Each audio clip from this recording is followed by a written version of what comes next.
Sox as they are hosted by Mark McGwire, Kent Bottenfield, and the St. Louis Cardinals. Hi, everybody, and welcome to Busch Stadium with Tom Patori. I'm Ken Harrell. Since we get set to bring you the finale of this three-game set, and it will be the rubber match. Sox lost the opener. I'll tell you, it was a toughie. 3-2 in 13 innings. And last night they came back, and despite 2 home runs and 6 RBIs by big Mark McGwire, they won it 9-8. And tonight, Wimpy, a couple of guys out on that mound who've been going in different directions. Yes, they have. You know, Kent Bottenfield is probably the biggest surprise in all of baseball. When you look at his 14-3 record, it's just been phenomenal because of the fact that the Cardinals are 2 games under the 500 mark as a team. Now, James Baldwin, 3 starts ago, was magnificent. When he beat the Kansas City Royals, he had that full windup, but he has really faltered in his last 2 starts. Hopefully bigger and better things this evening for JB because Bottenfield has been awfully tough. All right, sit back, relax, and strap it down. Finale of this 3-game set. It will be the rubber match, and we'll be back with the rest of the starting lineups right after this. Chicago White Sox baseball on WGN is brought to you by Miller Lite. Taste a true Pilsner. Ford, your local Ford store. Quality people, quality products.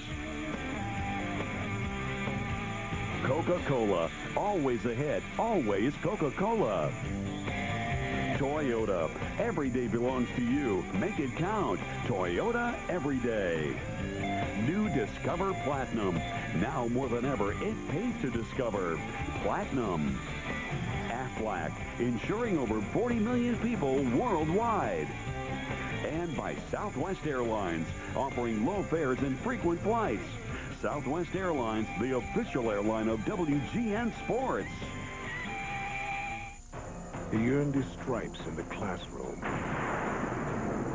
Now he's on the front line. You better learn that fast. Earning the respect of his men, one battle at a time. His uniform made him a lieutenant.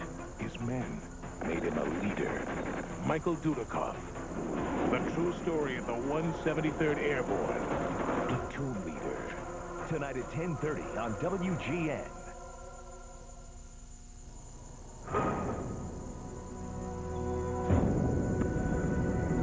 In 1964, Nolan Ryan dreamed of becoming a basketball star.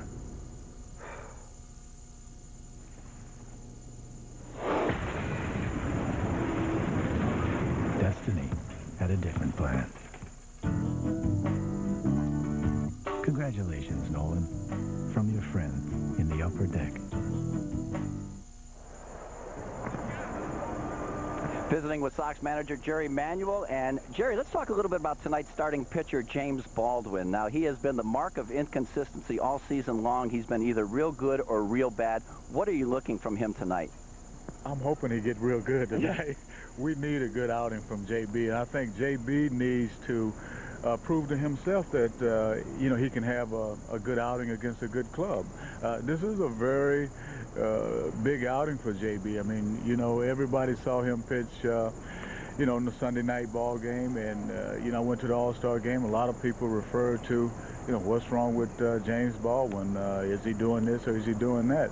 But I think it all lies within JB. I think JB has to figure out himself what he needs to do to become the pitcher that he was the second half of last year. There's nothing mechanically wrong with him. There's nothing wrong with his arm or anything such as that. So it lies with JB as to what he's able to do here tonight. Well, what about you did make an adjustment. He's got a bigger delivery right now. He brings the hands over his heads a little bit more, and he worked really well for him that first outing against Kansas City. Yeah, I think, you know, this game is so much mental. So any little thing that a guy adds that he might think feels comfortable to him, I think gives him some confidence. And I think that's what he got with Kansas City. And I think that's the type of stuff that he needs to come up with in order to stay confident and focused, you know, in order to have good outings. Let's talk a little bit about the hitting right now. You know, the one guy that just keeps bouncing out to me is Chris Singleton. I mean, that young man, I'll tell you, you know, you just cheer for him. He's such a good kid.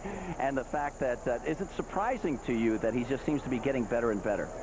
I would say it is because, you know, early in the year or even in spring training, we thought we had a guy that could make contact, and also was a fearless type of player. but we thought he was a bit stiff. And, you know, it's difficult to get to different pitches if you're not flexible. And the one thing that he has done, he has worked on his flexibility. I think he is a guy that played a lot of football and was used to coming in every season all built up and strong, but yet and still tight. So we've asked him to lay off the weights a little bit, and I think he has grown a little bit more flexible. But the thing about Chris is that he's strong enough, and he makes contact often enough, and he runs well enough, so therefore he can get all types of hits. And it's really rewarding to see a young man such as him do well at this level. Well, you made a call up. Brian Simmons is back with the ball club. Now, he was supposed to be our starting center fielder. Now, do you feel like Brian adds a little bit more flexibility by sending Leafer out? Yeah, he does. He adds that, and he's probably a little bit more experienced outfielder for us as well, so he can play, you know, all three outfield positions. He's a switch hitter, and he runs a lot better. So in case that, you know, we need a pinch runner late in the ball game or something like that, we wouldn't hesitate for Brian to be the base runner and also possibly steal a base for us. So he gives us a little bit more flexibility than we had with Leaf. Jerry, thank you so much for your time. Good luck tonight. All right, thank you. All right, that was Jerry Manuel, and we'll be back right after these messages with the starting lineups.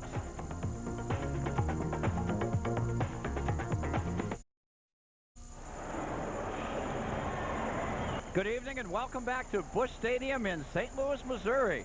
Final game and the rubber game of this three-game series between the White Sox and the St. Louis Cardinals. We've got a great crowd on hand, a nice evening for baseball. And one of the top pitchers in the National League on the mound for the Cardinals. His name is Kent Bottenfield. And here's the White Sox lineup he'll be facing tonight. Leading off at second base, Ray Durham. Batting second in center field, Chris Singleton. Frank Thomas is at first base. He'll hit third. Cleanup man, right fielder Maglio Ordonez. Carlos Lee plays left and will bat fifth, followed by catcher Brooke Fordyce. Craig Wilson gets another start at third base. He'll hit the seventh position, batting eighth at shortstop Liu Rodriguez. And pitching and batting ninth is James Baldwin. Here are the Cardinals on defense. Ray Langford is the left fielder. J.D. Drew plays center with Darren Bragg stationed in right. Fernando Tatis is at third base. Edgar Renteria at shortstop. Joe McEwing at second base. And Big Mac, Mark McGuire at first. Eli Marrero behind the plate. And Kent Bottenfield on the mound. Bottenfield, 6'3", 240-pounder from Brownsburg, Indiana. 14-3 on the year. He's a 30-year-old. 3.78 earned run average, 19 starts. 112 hits in the same number of innings. 14 homers, 50 walks, and 89 strikeouts. The umpires tonight. At home plate is Brian Gorman. Eric Gregg at first. Jerry Crawford at second base. And Paul Nauert is the third base umpire. So conditions are great for baseball. We are ready. Here's the Hawkeroo. All right, Wimpy, thank you. And once again, good evening, everyone, and welcome to White Sox baseball right here over WGN Sports. Finale of this three-game set. And before we show you our picks to click, you at home select yours as Ray Durham will lead it off. Ray hitting at 306, 10 homers. He's driven in 39, 6 for 11 in this series. As first pitch strike, fakes the bunt. Ray has faced Bottenfield twice in his career, and he is 0 for 2. So Bottenfield, what a story for the 30-year-old right-hander. As there's a strike on the outside corner, says Gorman, and the count quickly 2 strikes. Sox come in hitting at 283 as a club with a 4.75 ERA. Sox one game under at 43 and 44.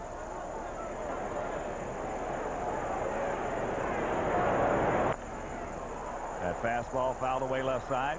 Outfield bunching Durham here at Busch Stadium. 330 down the lines, 372 in the gaps, 402 straightaway center field.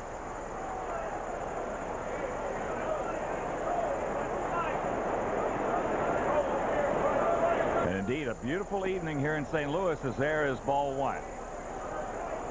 But in 13 innings, Cardinals took the opener 3-2. Tough loss for the Sox right there. And then last night, they came back and won it 9-8. Mags Ordonez having a big evening as there's a 3-hopper, Joe McEwing. And that's out number 1.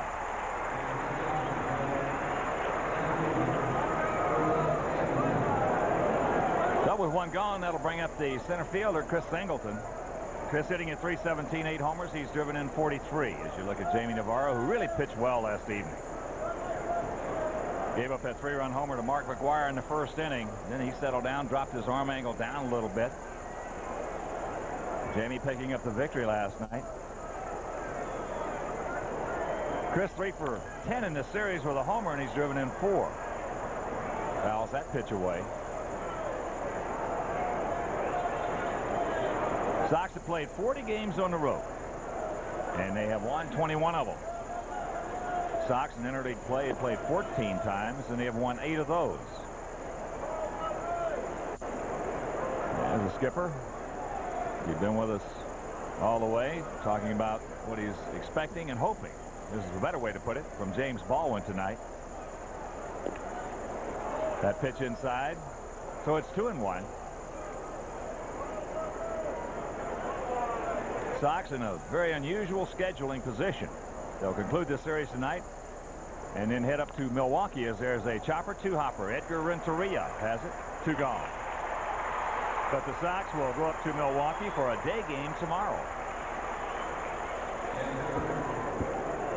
You don't see that very often. Well, it's that all-star scheduling. You know, you come back on Thursday. 3-game series is all we're going to basically play against, and especially with interleague right in the middle of it. So, well, it's better than those 2-game series a couple of years ago. Everybody was having. Absolutely. Here's Big Frank at .323. Strike on the outside corner. Frank 12 homers, 57 driven in. He's faced Bottenfield a couple of times. He's 0 for 2. 1-1 the count. The outfield now spreads out a bit for Big Frank. J.D. Drew moving over towards Darren Bragg a couple of steps in right field.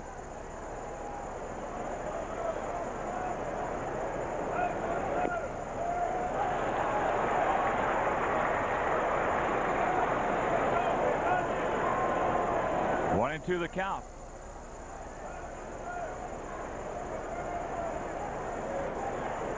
They're going to stay out there.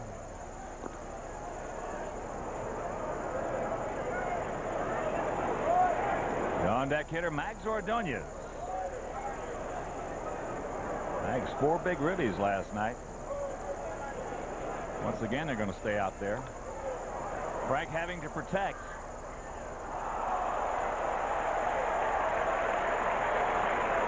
Frank sitting on 298 home runs for his career.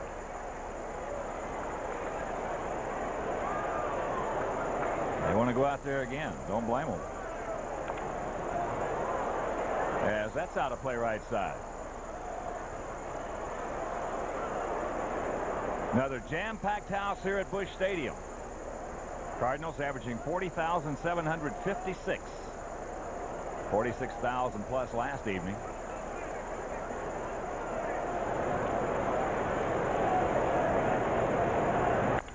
That ball hit long and deep, but going foul. Right size, wrong shape, upper tank. That's up at Big Mac land over there in left field. Wow. And right now, let's check out our Takes to Click. Phil Morris, Skip Ellis and the crew, and with Carlos Lee. Wimpy still on the Duke Schneider. Yeah, that's right. Durham. And Tony and Irene Antonou and I are going to go with Chris Singleton. I'm taking Bubba the Hawk, Mike McDaniel, and Buddy Bates. Full count. To get me off the snide. That's amazing. Well, we got that email last night talking about that.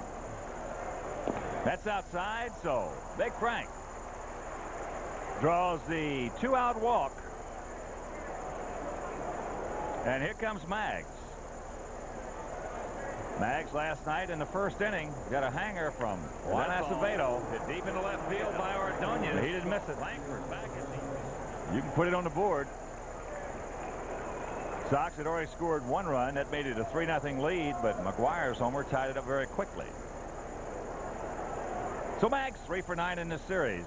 Now Field playing him straight up. Takes high off the plate. Now Bottenfield is not going to overpower you. No trick pitches. The basic 4.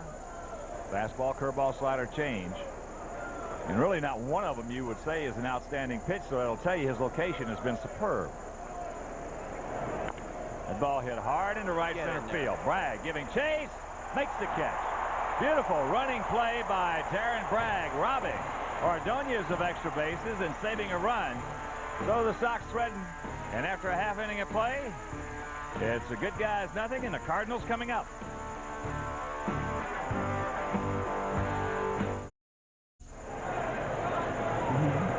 No score, bottom of the first inning here at Busch Stadium. And here's the Cardinal lineup for tonight. The top third of J.D. Drew in center field, Edgar Renteria at shortstop, Mark McGwire at first. Middle third features in left field, Ray Langford, Fernando Tatis at third, and Darren Bragg in right. Bottom third of Nick Ewing at second base, Eli Marrero behind the plate, and pitching Kent Bottenfield. Here's the Sox on defense. Lee Singleton and Ordonez in the outfield. Wilson, Rodriguez, Durham Thomas are the infielders. Brooke Fordyce behind the plate, and James Baldwin on the mound. James 4-9 with that real high earned run average. He has one complete game in 18 starts. And those are not real pretty numbers. So James going back to his old windup. 3 starts ago, he used the bigger windup going up over his head. Dominated Kansas City. Tried it 2 more times. Did not work out for him. So here's the one we've seen during his career is J.D. Drew.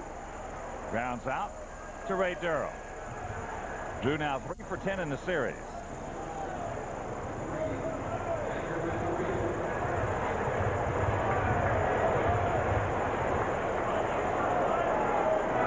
Here's the 23-year-old shortstop, Edgar Renteria.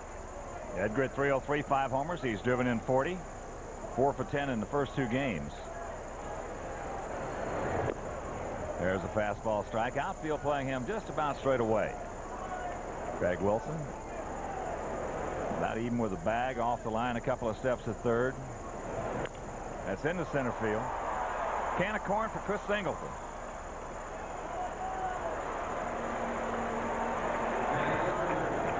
So 2 out, and thank goodness, because here comes Mark McGwire, and in the first 2 games of the series, here's what he's done. Like Soroka in game 1. Then last night, first inning.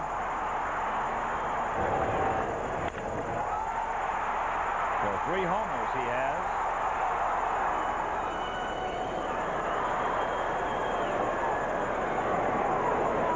And he's knocked in 7. Fouls that fastball back. McGwire sitting on 488 career homers. He has faced Baldwin 8 times. In his career, he has 1 hit. And guess what it was? Homer? I love it when you analyze, Wimpy. Thank you. Ooh. Pretty good pitch right there. Didn't get it in the count. 1-1.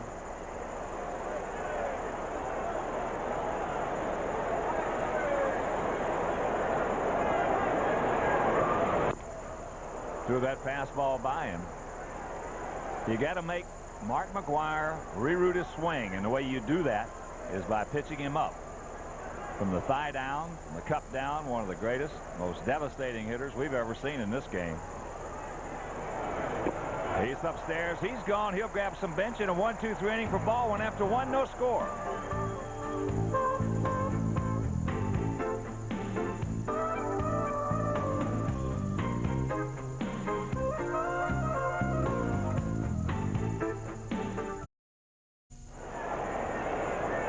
Lee will lead off the top of the 2nd inning. And a defensive change for the Cardinals. Carlos takes strike 1. Sean Dunston has gone into first base. Mark McGwire struck out, and Tony La Russa came out of the dugout. They chatted for just a moment, and he is gone.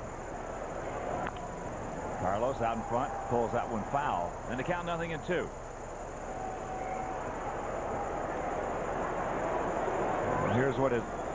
Here's the swing when he strikes out. Might be that back of his. That back will jump up.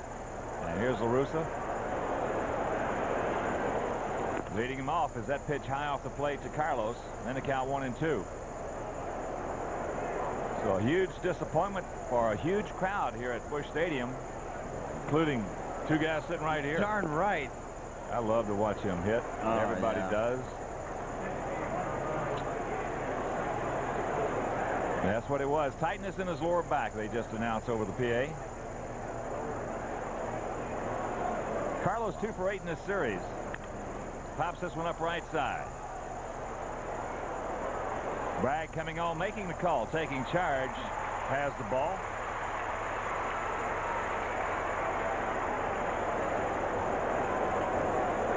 So we'll go back to the first swing now that Mark McGwire.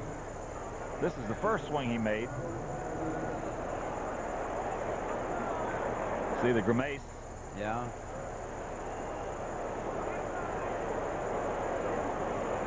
Now, when you're that big and you're that strong, Wimpy, we've talked about it so often. Boy, it's easy to pull a muscle as that's into center field off the bat of Brook Fordyce. J.D. Drew is there.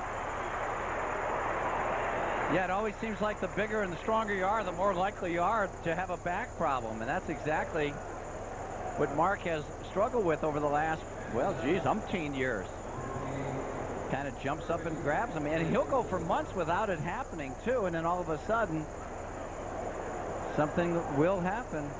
It's too bad, too. They had camera day before the game. He was walking around the field, you know, taking pictures and stuff. But they had no batting practice today for either teams. So here's Craig Wilson. Wilson at 274, a couple of homers. He's driven in 10. 3 for 9 with an RBI in this series. Outfield straight up. Good rip right there. Got a good pitch to hit. Breaking ball up.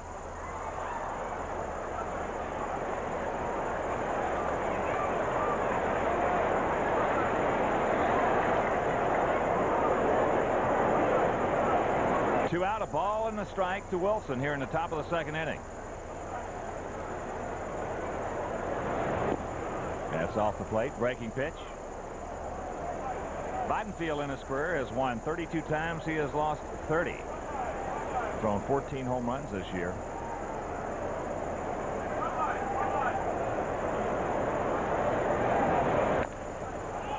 Craig spoils that one. So the count hangs at 2-2. Checking some other action for you around the major leagues today. The Yankees beat the Braves 11-4 in New York. Tampa Bay over the Mets 3-2 down at Tropicana Field. It was Toronto 6, the Fighting Fish 1 at Skydome. 8-6, D-backs over the Rangers down in Texas. Ooh, that was a nice day game. That's into right center field. Darren Bragg. He's there. Oh, what a play he made last inning, saving him a run. Makes that catch. 1-2-3 inning. He's retired 4 in a row. We'll go to the bottom of the second, scoreless.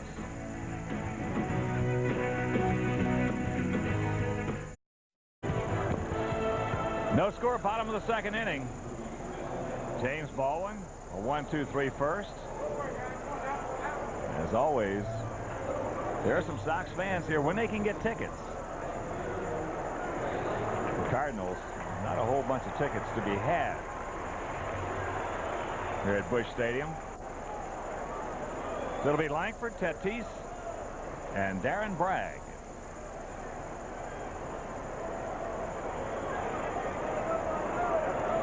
A lot of Sox fans staying at the hotel, which is just about a block and a half. We have to walk to come to the entrance here. Actually, it's right across the street. There's a fastball strike to Langford, hitting at 321.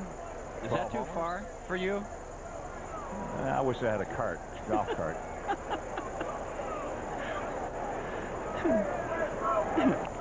Fouls that one back. So Baldwin coming right at him. 0-2 the count. I absolutely love coming to St. Louis, and one of the elements is being right across the street from the hotel. I mean, the ballpark being right here. People talking to you all the time, signing autographs. Boy, it's a ball. Well, I'm talking about from the time I leave the room. It's about a block and a half. Oh, yeah. Walk. Yeah. Turns that one over, misses. Well, it's tough. We'll leave the light on for you next time. That's out of play. We talked about it in the first two games. This is one terrific baseball city. They love their Cardinals. And they love the game, period. Yes. Oh, just a sea of red wherever you go. It's great. 2-2. Cardinals have been absolutely decimated by injuries, especially that pitching staff, the last several seasons. There's a hook. He's gone. He'll grab some bench. And that is out number 1. Good curveball by Baldwin. Watch this. This is a yellowhammer right here. Sir Charles, Uncle Charlie, whatever you want to call it. Langford, boy, look, see those hands come forward right there? He had no chance to pull the trigger. Just completely fooled by an outstanding hook by James Baldwin. That'll bring up the 5th place hitter, the 3rd baseman, Fernando Tatis. 2 for 11 in the series, hitting at 285, 18 homers. There's a strike on the outside corner. Fernando has driven in 59.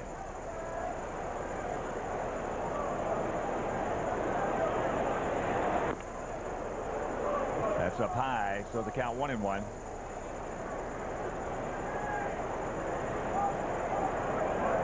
Baldwin 40 and 37 in his career. Curveball, yes. Well, he's got some good mound presence out there tonight. If that means anything, some good body language.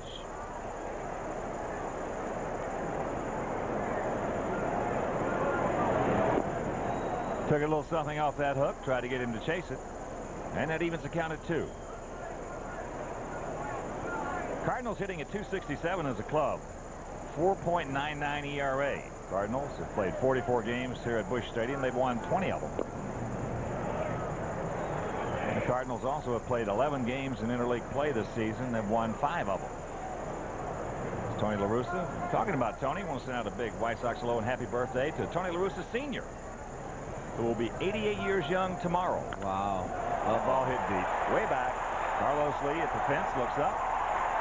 You can put it on the board. Solo homer for Fernando Tatis. His 19th. And it's a 1-0 Cardinal lead.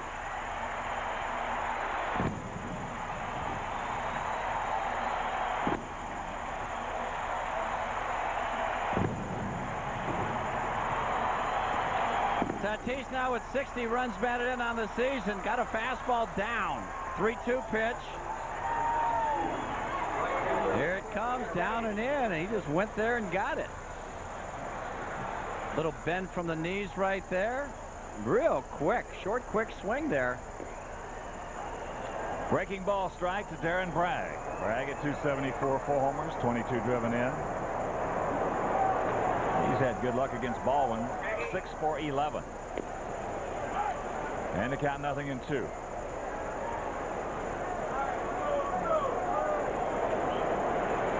That's the 24th home run that JB has thrown this year. Hook, he's gone. He'll grab some bench. 3rd strikeout for Baldwin. 2 gone, and that'll bring up Joe McEwing. Boy, he just locked up 2 pretty good left-handed hitters on curveballs to punch him out in this inning. Did the same thing with Ray Langford, just froze him. You mentioned what great success he has had against JB in the past. Right there, those hands move forward. He's got no chance. So here's McEwing. Hitting at 302, 4 homers. He's driven in 30, had a 25-game hitting streak. Snap last week, takes a strike. 25-game hitting streak. What would you say the Cardinal record for hitting streak is? Stan Musial. No. How many? Gotta play right side. How many? 25. No. No, it's got to be more than that. Probably around 35, 37.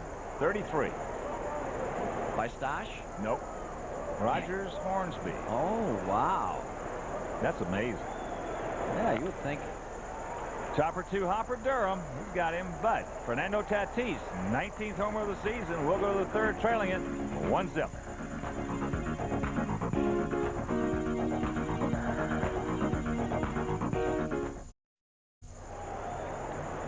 24-year-old third baseman Fernando Tatis cranked out his 19th homer as Liu Rodriguez will lead it off. It'll be Rodriguez, Baldwin, and back to the top of the order. And Ray Durham as little Liu looks down low, ball one. Liu 1 for 5 in the series, had an RBI last evening.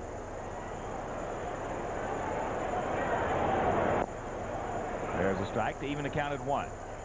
Taking some other scores for you. Baltimore leading Montreal 1-0 after 4.5 at Camden Yards. Phillies beat the Red Sox 11-3 at Fenway. 9-1 Mariners over the Padres at Safeco Field. As there's a two-hopper, McEwing.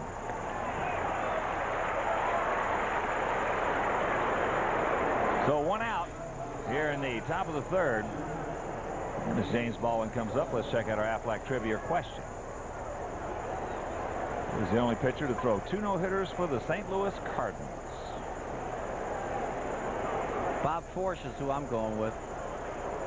Good call. Other action. The Dodgers beat the Angels 13-3. That big hit as JP gets in strike.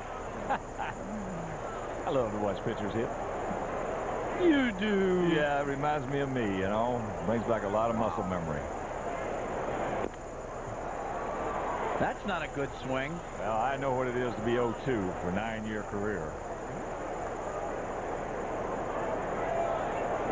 Come on, JB, bristle up.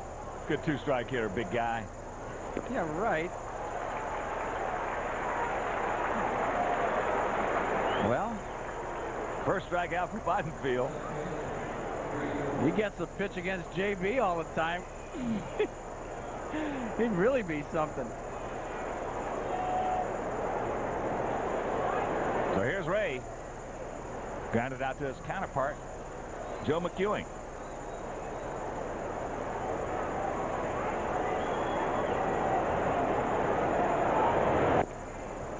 Can't get the high one. After 4 at the Coliseum, San Francisco leading Oakland 7-2. Down at the Astrodome this afternoon, Houston defeated Detroit 3-2. It was 3 one-run ball games in that series. Houston winning them all. That's low. Pittsburgh thumped Cleveland 13-10 at Three Rivers. And it was Minnesota shutting out the Cubs 8-0 at Wrigley.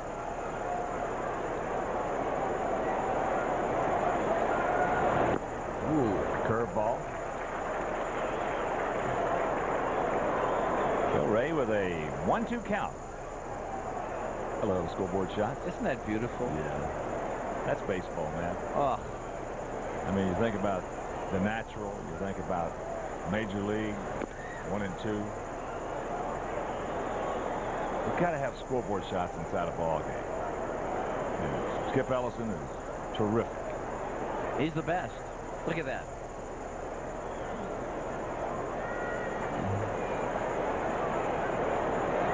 Here's the 2-2 pitch. Curveball. Just did get a piece of it. Ticketmaster and American Express would like to send you and a friend to White Sox Spring Training 2000 in sunny Tucson, Arizona. Use your American Express card to purchase Sox tickets, and you'll be automatically entered to win a trip to spring training or other great prizes courtesy of American Express. No purchase is necessary. For details and tickets, visit Ticketmaster.com on the internet or call 312-831-1SOX. Oh. Well, you can cancel a post-game show as Ray just reaches out, pokes it in the left. Nice piece of woodwork right there. Lovely. You know, Bottenfield is very deceptive. He's got that delivery where it's kind of standard. He's over the top, but he does throw everything at you. His glove, not just right here. You know, he's straight over the top with that glove and elbow, and everything comes all in one motion. And he's pitching upstairs. And the fastest fastball he's thrown so far is 88 miles an hour. Well, we mentioned he's not going to overpower you. And he doesn't have a trick pitch. No.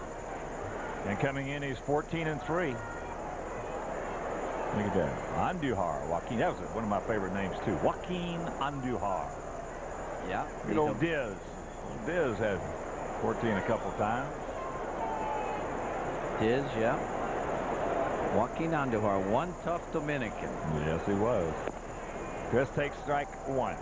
Chris grounded out 2. Edgar Renteria. Dizzy Dean. Played a little golf with Diz. A Texas wedge of his. Boy, you're talking about a sandbagger. Dizzy was a sandbagger. Did he use his foot mashie? No, he just used that Texas wedge. Get about 60 or 70 yards off the green. If there wasn't a bunker in front, here comes that putter. Jeez. He got my money. Ray with 15 stolen bases, and Bottenfield knows it. Dizzy Dean, what a character, one of baseball's all-time great characters. He backed up everything he said. Brother Paul.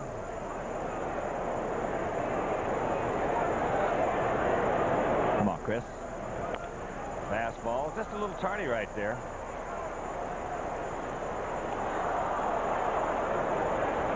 Now, it looks like Bottenfield will pitch up and down and in and out.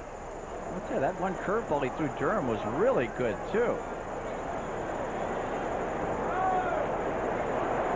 Nick Frank on deck.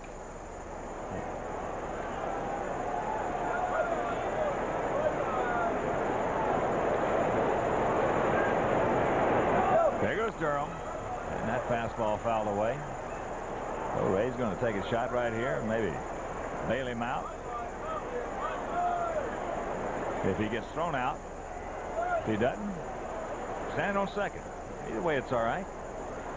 You know, an interesting stat on Bottenfield is that left-handers are only hitting .239 against him with 5 homers. Right-handers, .283 with 9 home runs. Yeah, well, he's not what you would call an imposing pitcher out there on the mound from a right-handed standpoint.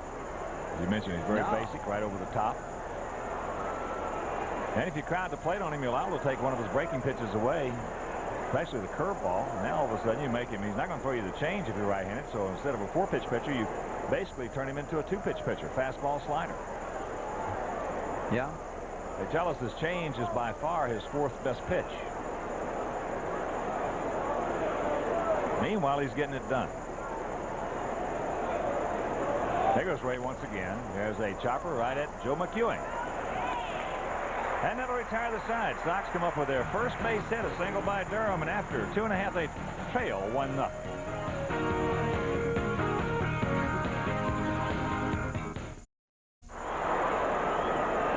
1-0 bad guys here in the bottom of the 3rd as Eli Marrero singles in the first pitch. Marrero, disappointment offensively to the Cardinals this year. We're expecting big things out of him. Comes in hitting at .203, 6 homers, 23 knocked in. But he's on base for the pitcher, Kent Bottenfield.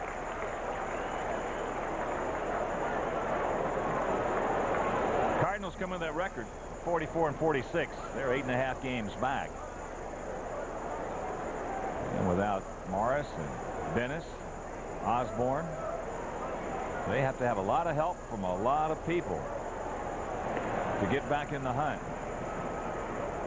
Bottenfield has got to continue on the way he did in the first half. I like this Jose Jimenez. He looks like he can win some ball games for you. He started game 1 of this series if you missed that one. So there's the throw by Fordyce into center field. He had the base stolen anyway. They weren't going to get him even with a good throw. So Tony La Russa turning on some of that action on the base pass. Yeah, everybody was paying attention to the pitcher bunting. So Marrero got the real good jump. Boy, he's got 9 stolen bases now. In 11 attempts. Yeah. Whew.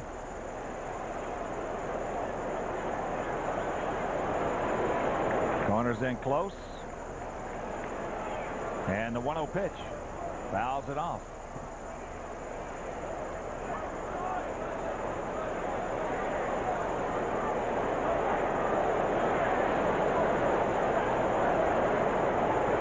Renee Latchman going through his sequence of signs. Cardinals now with 68 stolen bases, 10 more than the Sox. And they've been thrown out 32 times, 1 more than the Sox. Cardinals with 99 home runs, Sox with 93. Ball is going to go to third. They don't get him.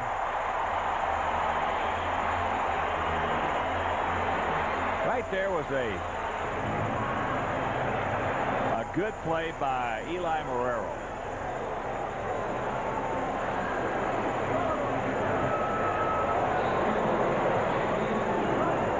That ball was bunted hard right back to him. Now watch the low throw right here. It's going to keep Craig Wilson. First of all, he's got to make sure he makes the catch. He just can't get the glove to tag there in time. Yeah. Boy, Marrero got there in a heartbeat, though. You would have thought that, well, of course, he runs very well for a catcher. You see by those 9 stolen bases, he obviously got a very good jump when that ball was put into play by Bottenfield. So here's J.D. Drew, grounded out to Durham.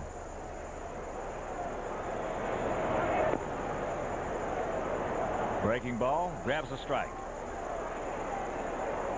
There also was a good play that you never see anymore in the game. You get a man, you get a pitcher in a definite bunt situation right there. A slider pitch out. Boy, you can hang that runner up at second base so easy on a slider pitch out, and you just don't see it done anymore. That's one of the things that's a gone goose in the game of baseball. It certainly is.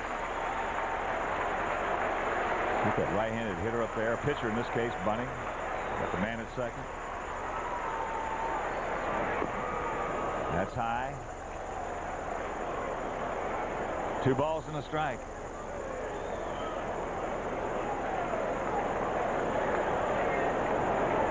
So the Cardinals in great shape right here to do some damage. Runners at the corners, nobody out, leading 1-0. That ball hit deep into center field. Singleton back at the fence. Looks up. You can put it on the board.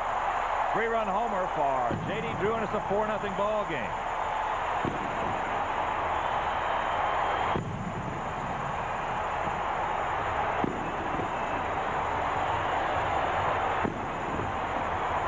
Drew, number 6 RBIs, 17, 18, and 19.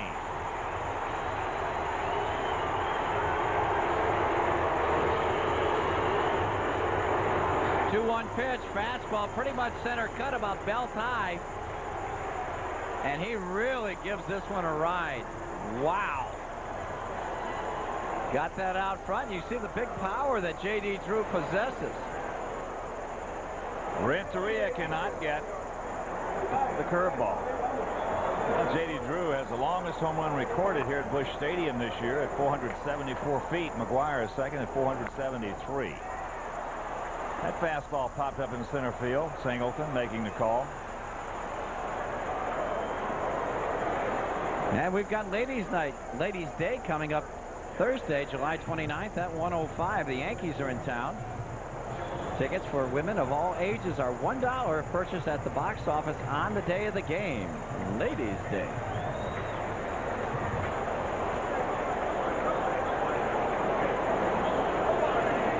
So here's Sean Dunston. Mark McGuire, if you're just tuning in, struck out to end the first inning and had a tightening in his lower back and left the ball game. So Dunston hitting at 349. Takes a curveball strike. He has 5 homers, driven in 24.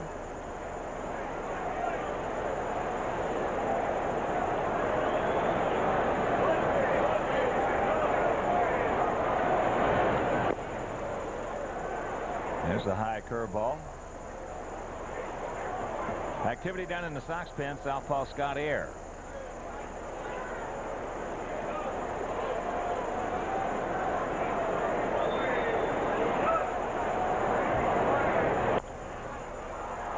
That's right side, right center. Chris Singleton. Maggs and Singleton looking at each other. Now it's Chris. So that's out number 2, and right now let's check out our Aflac trivia question and answer. Who is the only pitcher to throw 2 no-hitters for the Cardinals? Ken Forsch? Bob Forsch. No, Ken was with Houston. Yeah, right. He was with Houston. And the Angels. Here's Langford. Struck out his first trip. Called out on a good curveball.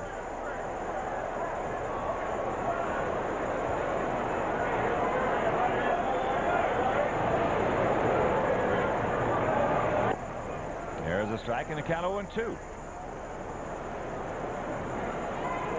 4-3-0 for St. Louis, 0-1-0 for the Sox here in the bottom of the third inning. Baldwin has thrown his 24th and 25th homers of the season.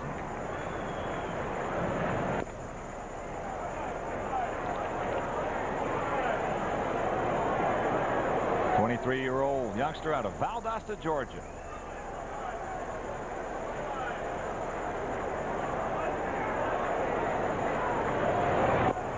Inside.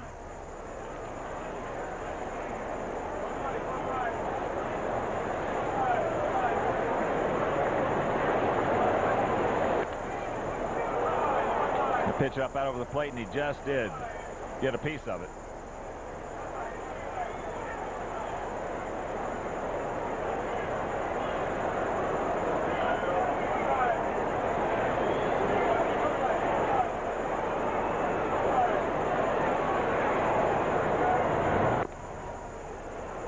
Full count. That fastball misses.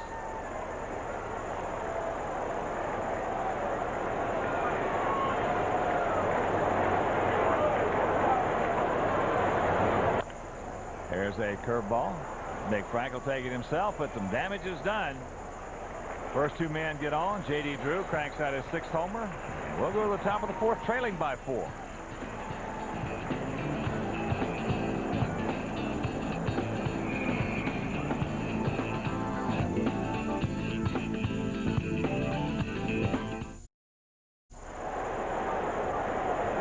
Nick Frank will lead off the top of the 4th inning. And can't get that one up out over the plate. Solo homer by Fernando Tatis and a 3-run shot by that youngster right there, J.D. Drew. And Bottenfield's got himself a 4 spot. Frank walked his first trip. That curveball popped up, going foul and out of play.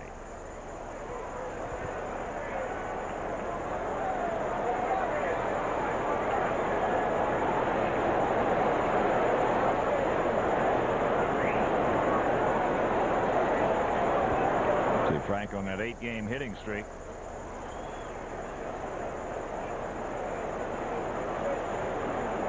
Like Wilson Alvarez in the middle with that mustache. Wow. That's off the outside corner.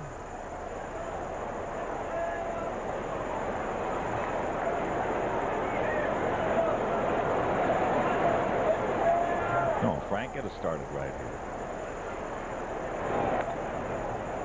Pretty good pitch by Bottenfield, and Frank fouls it off.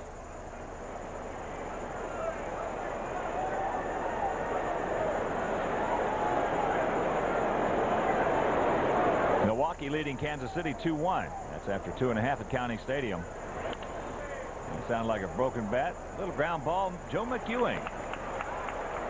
The lead man gone. Of course, Sox will board their plane after the game tonight, head on to Milwaukee, get in the wee hours of the morning, have that day game tomorrow at County Stadium. Jim Parquet against Bill Pulsifer. On Monday, Pat Daneker against Kyle Peterson. And on Tuesday, it'll be Mike Soroka against Steve Woodard. Woodard's won about 7 in a row. Yes, he has. He's been red hot. And Tuesday, of course, will be our next game coming your way right here with WGN Sports. Finale of that 3-game set. And the Sox will conclude this 8-game road trip with 2 in Minnesota. 2-0 the count to Mags Ordonez. Mags was robbed of extra bases and an RBI in the first inning on a beautiful catch by Darren Bragg. Thanks scalded one into right center field. Bragg got a great jump, stayed with it, and made the play. There's a tough hop. Tatis has got him underneath over to Dunston. That's out number 2. The Coca-Cola Silver and Black Pack is a kids fan club for Sox fans 14 and under. Kids who join get free White Sox tickets and cool souvenirs. Plus, they can participate in an on-field parade. Membership is just $15. Call 312-674-5367 for a Silver and Black Pack application. Here's some prospective clients. Carlos hits the first pitch into right field. That's a can of corn for Darren Bragg. This is going to be an easy 1-2-3 inning for Kent Bottenfield.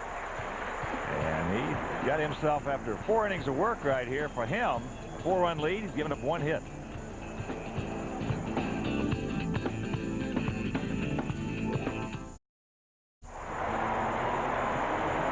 Four nothing bad guys here in the bottom of the 4th inning. As a Cardinal fan, he's happy.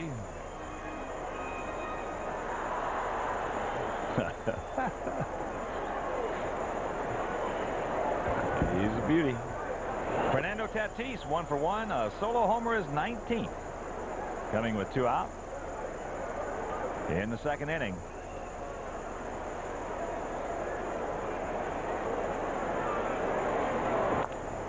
Breaking pitch, and quickly to count 0-2. So Baldwin last year, who had such a tremendous second half at 10-3. Well, JB is just really scuffling out there. Well, you know, the long ball has been a major part of his problem this year, too. What is it, 24, 25 now? You know, he's given up. It looks like he's got good stuff out there. I mean, he's running that fastball up there anywhere from 91 to 93 miles an hour. And his curveball, he has locked some hitters with a great hook. And all of a sudden, he's down 4 runs after 3 innings. Go figure. Well, there's sometimes a guy gets out there on the mound, and in this case, Nardi Contreras and or Jerry Manuel and or the whole entire staff is just at a loss because they feel like the guy is throwing the ball well, or as well as he has when he's been successful in the past. There's a curveball. He's gone. He'll grab some bench, and that's out, number 1. And that's they his say it's nothing wrong mechanically. They say it's nothing wrong physically. There's nothing wrong with his arm. And in that interview did with Jerry Manuel prior to the game, Wimpy, he said James has got to figure it out. Yeah. And that's what happens. I mean, that is not uncommon. That's not to say that, you know, there are a lot of pitchers in the same boat that Baldwin is in. Guys who are throwing the ball well. There's nothing wrong with them physically, and yet they're just getting hammered. Go figure. Well, you know, I had a long, obviously, many long talks as there's a curveball low to Aaron Bragg. And we had a situation one time with Richard Dotson. When he was with the Sox, he was going out there. He had a good fastball. He had a good curveball. And he was just getting rocked. And Drysdale, who, in my opinion, was the smartest guy I ever met about pitching. He was a great flaw picker. He said there's nothing wrong with it. And, I mean, at this point, I mean, Dot was just getting hammered every time he'd go out there, just like James.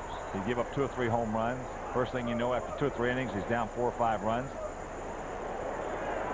And what Don explained was the fact that a lot of times pitchers get out there and they're trying so hard to get out of this rut that they're in, they just get locked in on that mitt, the catcher's mitt, as there's a little chopper.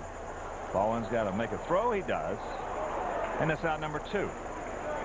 But Don was saying how a pitcher gets out there, he gets so locked in on that mitt and is oblivious to the hitter. He said at that point, he said he better start pitching to the hitter rather than pitching to the mitt. And you watch the reactions of the hitters. Now, most pitchers will pitch to the mitt. They'll try to go through the catcher's mitt.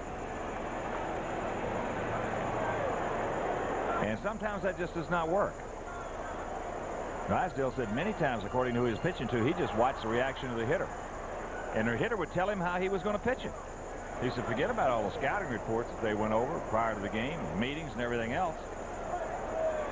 He said he just wanted to see how that hitter was going to react to him, because hitters reacted to him differently than they reacted to other pitchers. You know, that's a great point, too, because Tatis is a good example of that. His first at-bat, James locked him with a curveball.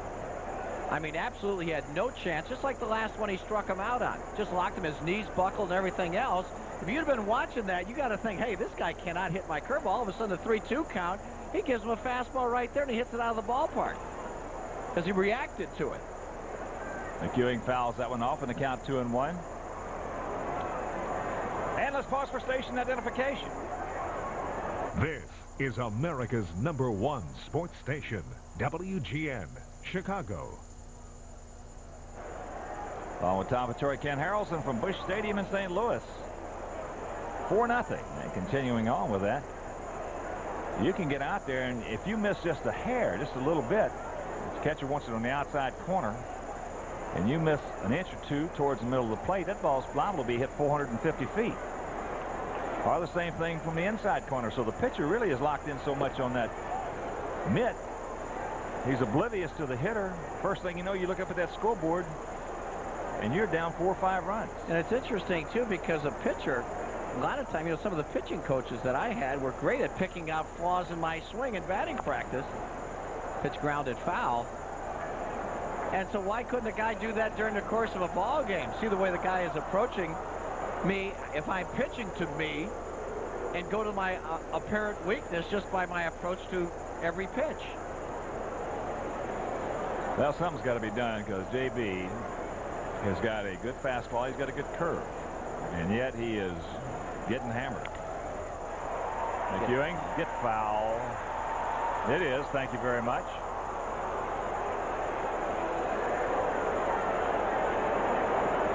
A lot of times what happens when that guy gets out on that mound, he's pitching to nothing but the mitt. He loses his instincts.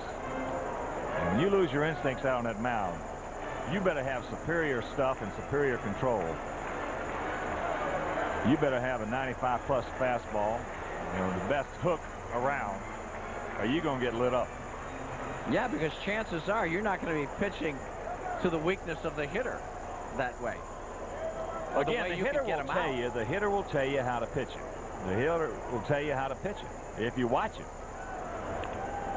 There's a breaking ball. Good pitch to hit. Rodriguez on the move over to Frank, and that'll do it. So he retires the side in order, but after 4, he trails it 4-0.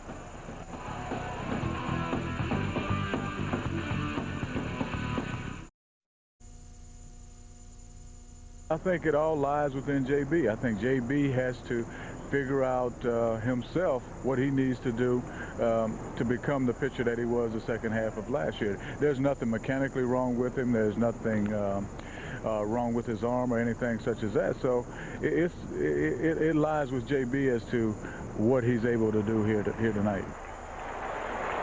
Brook Fordyce has just hit the first pitch to the shortstop, Edgar Renteria. 1 pitch, 1 out, as indeed. That's it. Baldwin's not the only pitcher in that situation, in that predicament. There are a lot of guys, but also Jerry Manuel's talking about how the clock is running right now. Here's Craig Wilson. Fly to Darren Bragg in right field. I mean, you could bring in Drysdale. You could bring in some of the best pitching coaches in the history of the game. And they're not going to tell Baldwin how to throw the ball any better than he's throwing it because he's not capable of throwing it any better. And yet he's getting lit up. Yeah. So you might as well change the mental approach. Try to change the mental approach, nothing physical.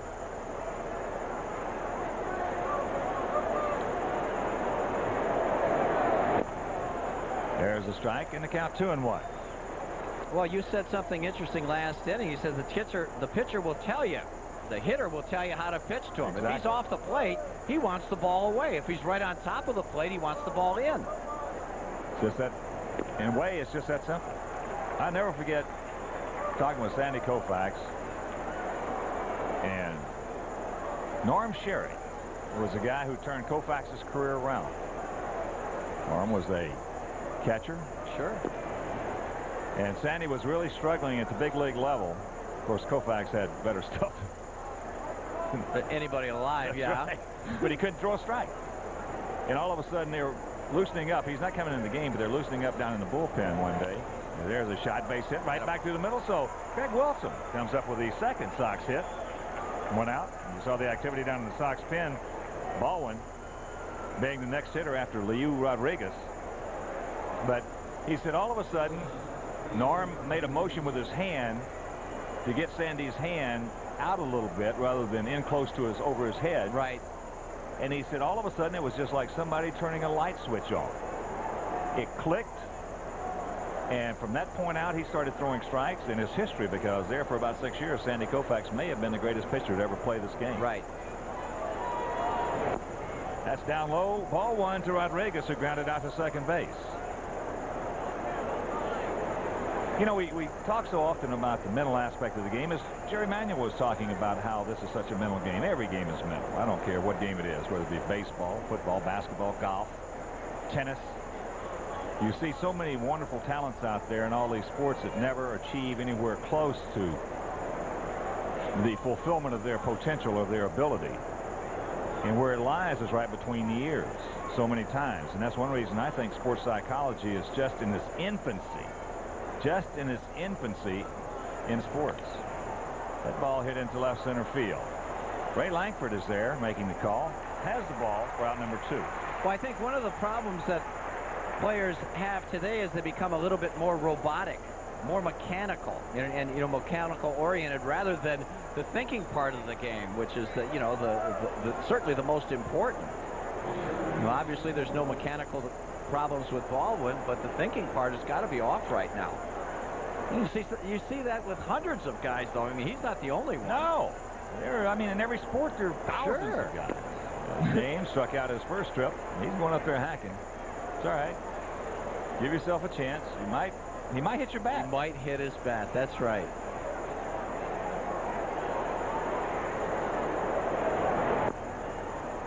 One and one to count. Well, the sports psychology end of it is intriguing to me because of the fact, as I said, I think it's just in its infancy. Pretty good riff right there of allowing guys to understand themselves better. To the degree of, until you can understand yourself better, chances are you're not going to realize who the hell you are. Sure. Yeah, everybody needs to see a shrink once in a while. Look at this. He's going to give himself a chance, and he gets the job done. That's extra bases for Baldwin. Is he going to wave Wilson around? He's going to score. So it's a 4-1 ball game. He didn't hit his bat. James hit the ball right there. But he's huffing and puffing. He's blowing down there at third.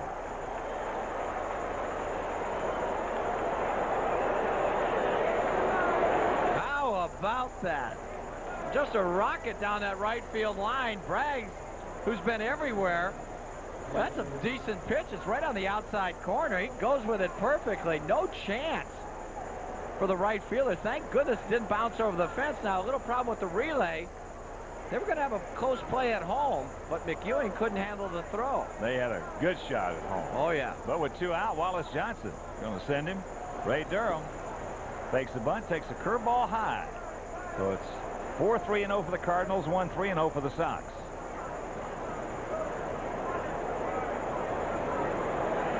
Well, you remember we used to have a team hypnotist back in the early 80s. Harvey Mizell. Come and visit us. Well, there's a little difference in, I think, in that particular time frame, the acceptance of it as opposed to, almost at the end of the millennium, so to speak. Oh, sure. Because they made so many advances.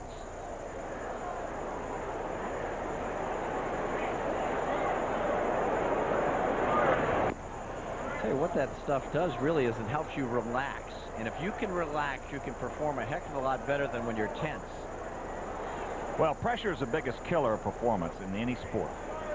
The pressure you put on yourself. Yeah. It's the biggest killer of performance in any sport. Curveball on the 3-0 count. Drops it over. Chris Singleton on deck. And if you can learn how to alleviate or structure that pressure and that tension that builds up and put it someplace else where it can become positive rather than destructive, then you got something working for yourself. That's ball 4. So good speed aboard. Second walk issued by Bottenfield.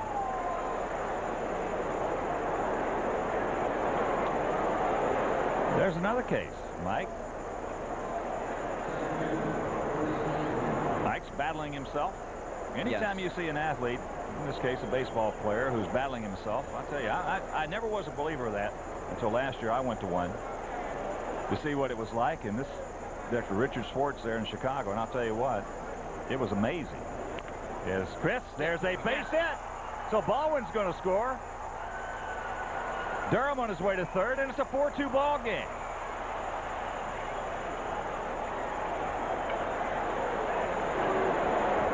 Chris Singleton picks up his 44th ribby. Well, he took advantage of that hole between first and second. The runner being held on. The walk to Durham. There's a curveball, inner half. Hits it hard on the ground. And we talk about this surface here at St. Louis. It is real hard. It's just like the artificial surface that they used to have. Here's Big Frank. He is walked. He is grounded to second. Pops this ball up in the right field.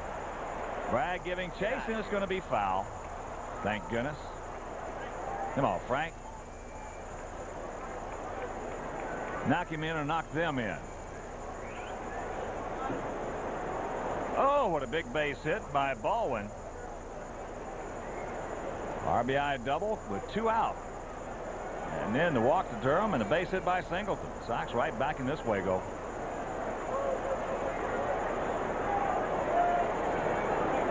Now feel way around to the right.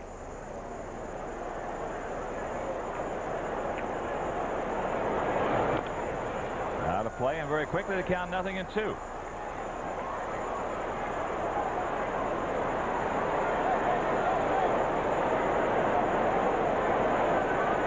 Frank, boy, look at this. 284 with runners in scoring position, but since June 7th, just 118. He's been scuffling. Really Another guy that might, could use some counseling of that nature. Without a doubt. With runners on base. As I said, I went to Dr. Schwartz last year, and I just did it as an experiment to try it out. And I tell you what, I couldn't wait to go back and back and back and back again. It was amazing. So you ready for a comeback? No, not in baseball. Oh. Basketball? Yeah. That's outside 1 and 2. Well, I'll tell you how it went. When I won the golf tournament down in the Marinos. Yeah. Dick Schwartz was the first guy I called after the thing. Isn't that I told him, I said, Dick, I couldn't have done it without you. So it just goes to show you, at any age or whatever. Right.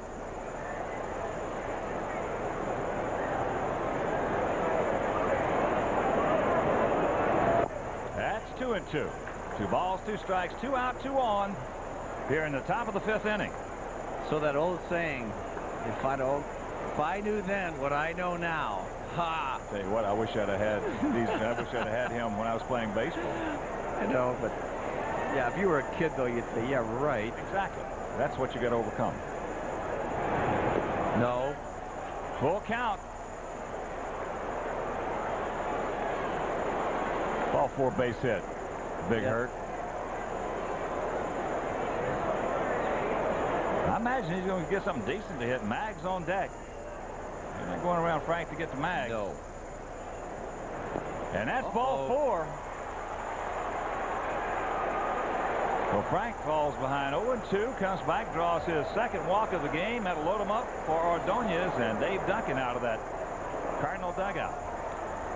And here's one of those big outs for St. Louis and Bottenfield. Boy, it looked like he was going to cruise through this ball game. Everything was going his way until James Baldwin drove in that run with a I don't know if we gave him a triple on that or a double, but I imagine it was a double. Oh boy, then the walk to Durham, a big hit by Chris Singleton, the runner being held on base, and all of a sudden bases are loaded for the Sox All-Star. Well, one thing too, after that, there were 2 out when all this occurred. Then you had to walk to Durham. You had the base hit by Singleton, which scored Baldwin.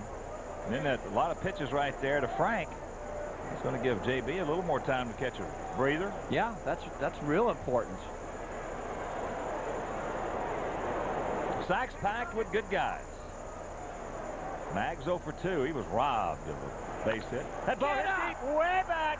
They look up. You can put it on the board. Yes! A grand slam homer by Max Ordonez, and the Sox lead at 6-4. Mercer. Wow! Now there are some happy campers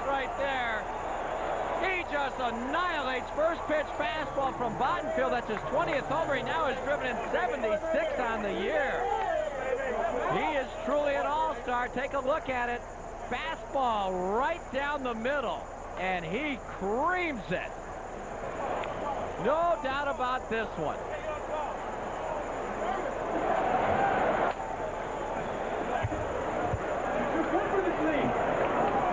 He's something.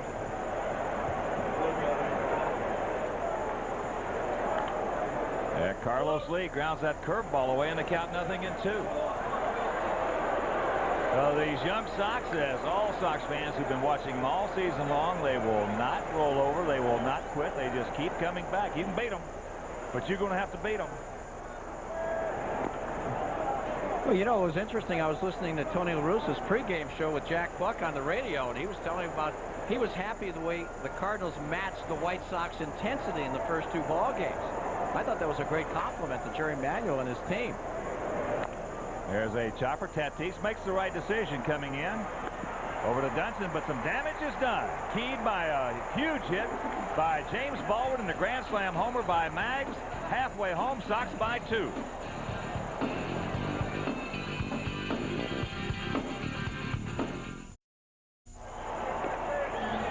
A big hit by Baldwin with 2 out. Knocking in Craig Wilson. Then the bases loaded. Maggs Ordonez, a grand slam homer, his second salami of the season, his 20th of the year. And as Wimpy mentioned, now with 76 RBIs, and the Sox lead it 6-4. Yes. How about it? 8 RBIs in the last 2 ball games, and Braggs took an extra 1 away from him in the first inning with that great play in right center. Here's the catcher, Eli Marrero. First pitch strike. Marrero started off that 3-run third with a base hit into left field.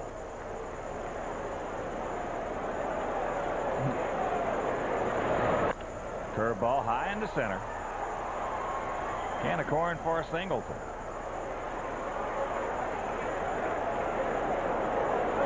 And White Sox souvenir cups from ESPN Radio 1000, the home of John Rooney and Ed Farmer, will be given out this Friday at 3:05 when the Blue Jays come to town. The first 20,000 fans will get them. For tickets, call 312-831-1-SOX. So here's Bottenfield. Had a sacrifice. Reached on a fielder's choice as he takes ball 1.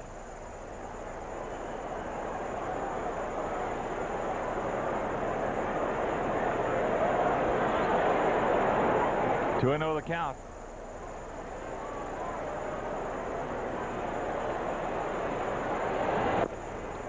There's a strike. In a Yankee 11-4 victory over the Braves at the stadium. Pettit the winner, Perez the loser, Grimsley a save. Williams, Jordan went deep for the Braves, Knobloch, and Bernie Williams went deep for New York.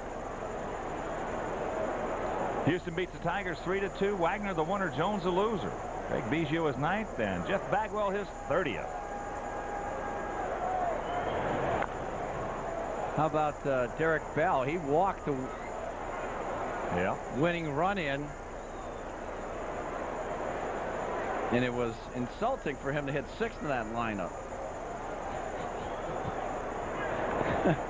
Just gets a piece of the curve. Cincinnati beats Colorado 3-2. Williamson the winner, DePoto the loser. Larry Walker at his 26th. Greg Vaughn is 22nd.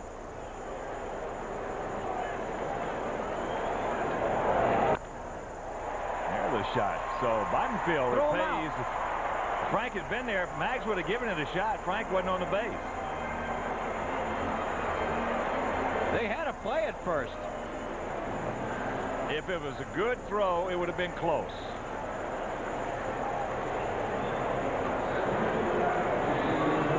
There it is, a line shot to right field. Maggs is playing him perfectly, but just, you know, a little deeper. He's thinking about it. I've seen Ed Lynch. I was a teammate of Lynch, and he's pitching for the Mets in San Francisco. They gunned him down by about 5 feet. Well, as I said, if Frank had been on the bag, Maggs would have turned it loose. Here's J.D. Drew, 1 for 2. A 3-run homer. Takes that pitch down low.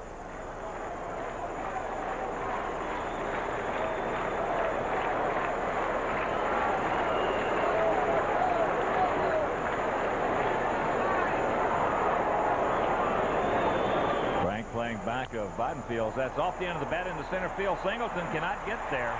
Just did not read or hear that one real well. So 1 out, 2 on.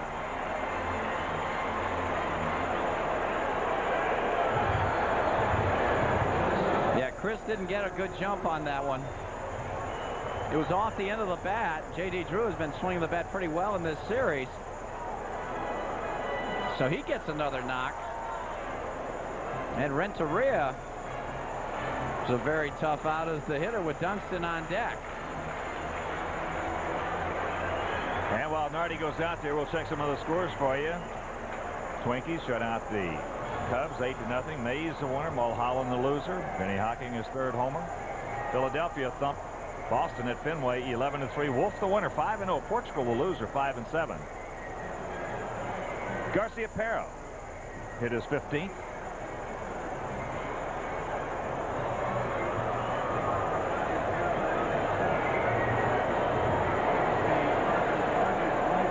Activity, double barrel style, Sean Lowe and Brian Ward. Tampa Bay beats the Mets 3-2. 3-8-0 for the Devil Rays, 2-8-0 for the Metropolitans. So here's Edgar. Twice he has gone out to Singleton. Curveball high. Blue Jays scored 5 in the 8th inning to beat the Fighting Fish 6-1 at Skydome. Wells the winner, 10-6. Edmondson the loser, 3-4. Here's a base hit in the hole. Bottenfield's going to be held at 3rd. So that'll load him up with 1 out.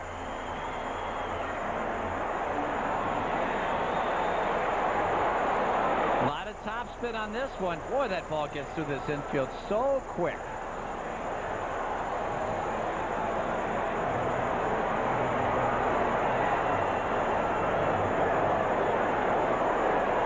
Just goes down and gets it. Look at Wilson, really doesn't have a chance to react.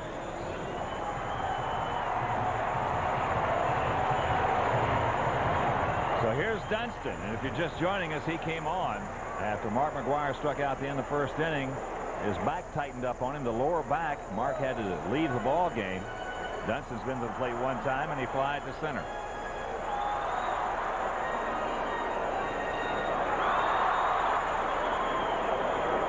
Six 5-0 for the Sox, 4-6-0 for the Cardinals.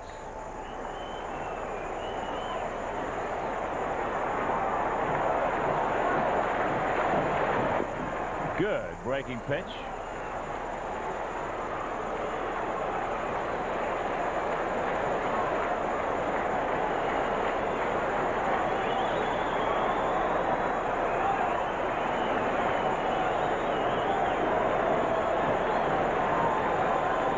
Might be Baldwin's last man if he can't do anything with him. Got the fastball up. Dunston underneath it. So James in good shape right here. 0-2. 48,650 in attendance tonight. I'll tell you what, Sean Dunston's been a real good fastball hitter for a lot of years. I got to try and hook him. Get my best hook. He has thrown some good ones tonight. Try and lock him up.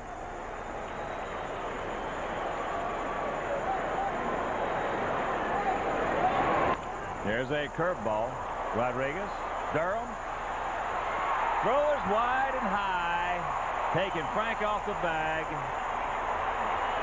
Bottenfield scores, and it's a 6-5 ball game. Good throw gets him.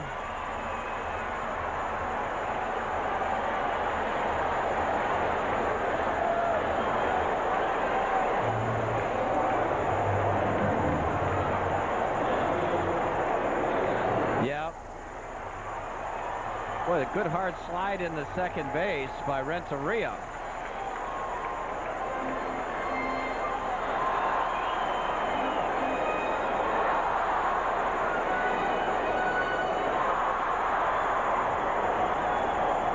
So here's Langford.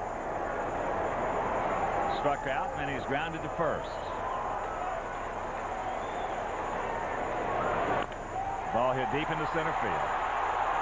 Chris is back there. He's got room right on the track. Reaches up, hauls it in. He just missed it. And that'll retire the side.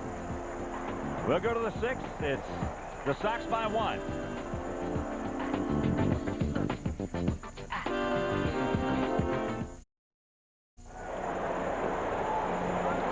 A 6-5 Sox lead. Sox coming up with that 6th spot last inning. Bottenfield. Well, he spent a lot of time on the bases out there. And he will face Fordyce, Wilson, and Rodriguez.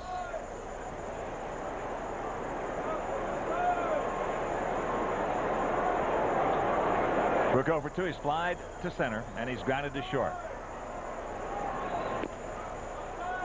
Takes strike 1.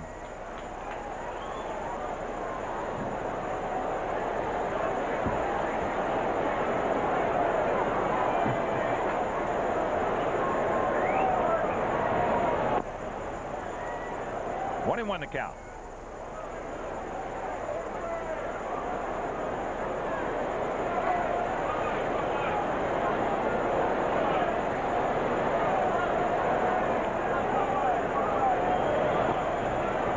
Jump on him right here. Cardinals do have some activity down in that pen.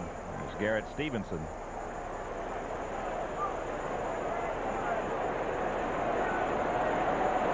Catch him before he can get his second breath.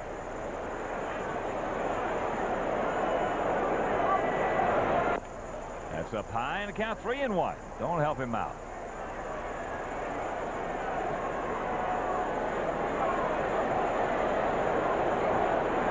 Dan Jiggett's favorite Cardinal player. Who? Bottenfield. Why, because he looks like a lineman? He's a big guy. He is. Bottenfield about 240 is what they list him at. 6'3".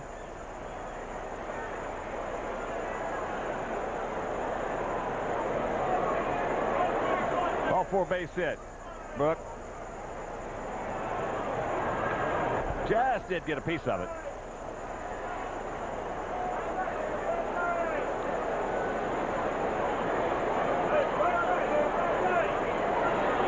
Three home runs in the ball game if you're just tuning in. Solo shot by Tatis in the second. 3-run homer by J.D. Drew in the third. Ball hit hard. Renteria controls. Low throw. Scooped up nicely. Wait a minute now. That ball hit the dirt. No, they changed that rule. They changed it since the opener here? Yeah. Since Thursday? Well, Renteria, well, that ball fell right in front of him. Fortunately for him, he just picked it up, and you always got to pick it up with your bare hand. Dunston with a good pick at first. So here's Wilson. Takes that curveball down low. Craig started off that 6-run fifth with a 1-out single.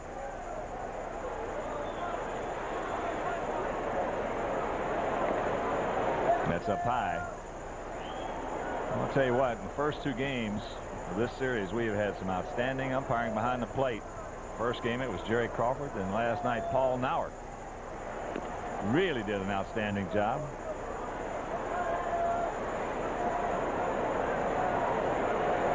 There he is, fills in for some of the regular umpires. Taking some time off. There's a strike in the count, 3-1.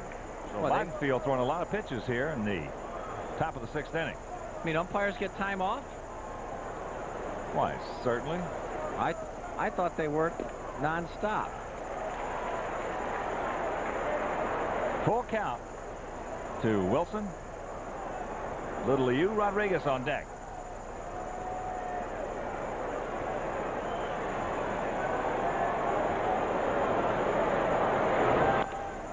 Little flipper in the right center field. Bragg's there. 0-2 gone. And the Dominic's Value Sox Pack is a great family savings of up to 20% on game tickets, parking, concession items, Comiskey Park entertainment, and more. Stop by the Ticketmaster counter at any area Dominic's Finer Foods for details. Rodriguez grounded to second and flied to left. Corners in close. Tatis in on the grass. As that pitch taken up high. Come on, Lily Lou.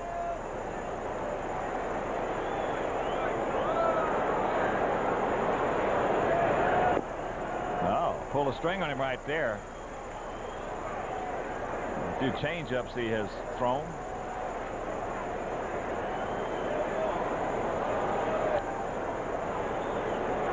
Brownsburg, Indiana is Bottenfield. Follows that change-up with a fastball.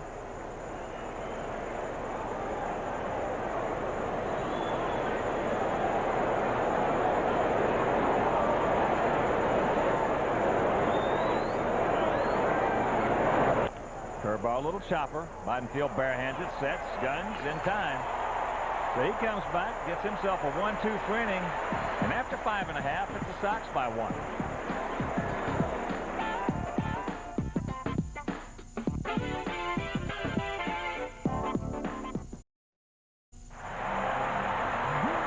Sox leading 6-5 here in the bottom of the 6th inning, and a couple of changes for the good guys.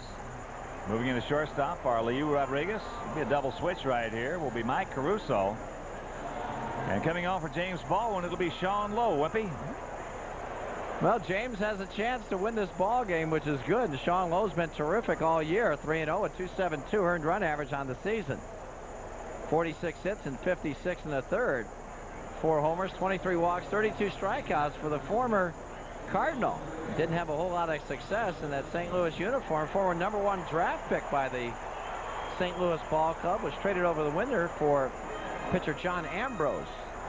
It's been a great trade for the Sox.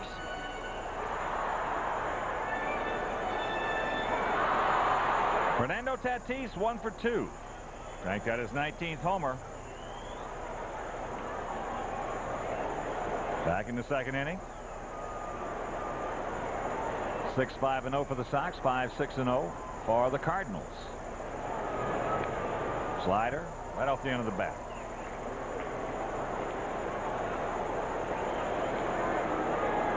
And I got some email here. Whipperoo. I love email. This one from. Who is this from? Ed Coconato. All right. There's a strike. And the count 0-2 for Phoenix, Arizona. So just moved out here to Arizona. I'm still a big White Sox fan. Watch all the games over WGN. Heart's still on the south side. Go Sox. The kids can indeed play. That's into right center field. Maggs on the run. He's Hello. There.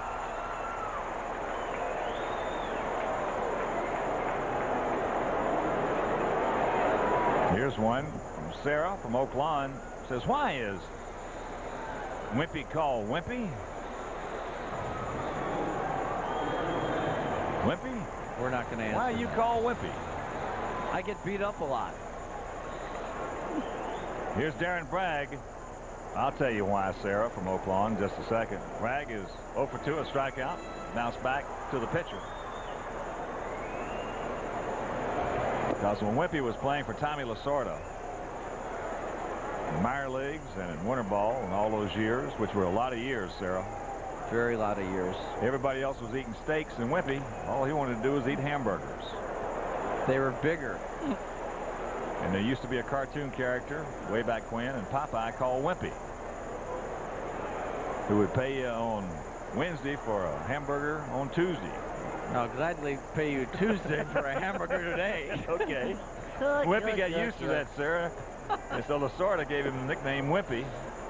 How long ago was that? 35 years ago? 32 years ago, yeah. And Lasorda never paid for any hamburgers, believe me. Well, about 4 years ago, Sarah, Wimpy also wanted to change that. He said 30 years of Wimpy is enough. As that pitch fouled down. So he started calling himself Duke, which really didn't go over pretty well. Has it caught on or what? Didn't go over very well. So that's how you get to be called Wimpy. It's not because Wimpy's 6'4", 220, All-American football player, so it's certainly not because he is soft and easy.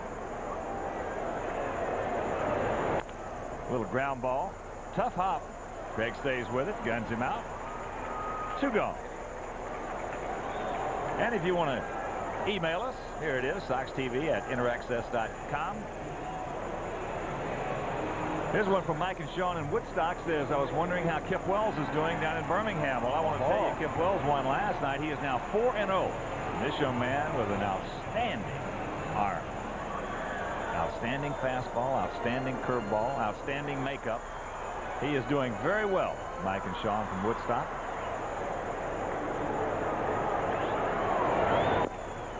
Yep. Well, his ERA is 2.33.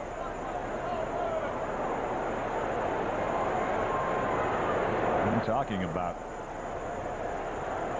the minor leagues. We've got a little something built for you. Does Joe Groove, as there's a strike on the outside corner, which we'll show you hopefully in this inning. We get a foul ball or next inning. Jeff Leefer, all you Jeff Leefer fans, which we were so happy when he went down to Charlotte to get himself some playing time. He had a pretty good day yesterday. That hit him. He wasn't trying to do that. And right now, let's check out that farm report. Here you see Jeff Leefer, a homer, 2 doubles, 8 RBIs as the Charlotte Knights defeated Columbus as the Yankee team. 12-7. Chad Mottola continued. He's leading that league in hitting. He was 3 for 5, scored 3 runs. And look at Kip Wells, 4th win of the season, 8 innings, 4 hits, 1 run, 1 walk, 6 strikeouts. So Wells 4-0 as the Barons beat Mobile 7-1. There's John Snyder, 2-0 record at Charlotte. Don, another guy, same situations we were talking about with JB earlier. Got to find out himself. Not going to get any help mechanically. He was throwing the ball well. He just wasn't making the pitches. Wasn't not as aggressive as he had been when he won on 6 in a row, wasn't it? Yeah, he lost his first one and then went 6-0 to make his record 6-1. Now, we had already made his reservations for the All-Star game at Boston. And they really fell on some hard times. You know, there's a guy in golf who's helping a lot of players in that same thing, Bob Rotella. He was very familiar with the golf scene, and he has done some tremendous work with a lot of those athletes. And that pitch outside.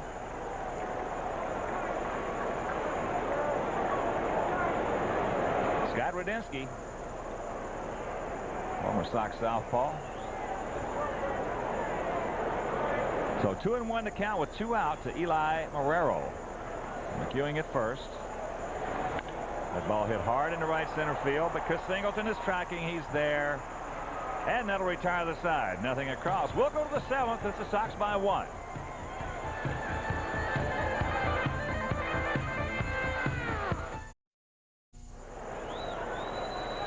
As you peruse our Southwest Airlines tail of the tape, top of the 7th inning, Kent Bottenfield trying to pick up his 15th victory of the season against just 3 losses. And he will face Caruso, Durham, and Singleton.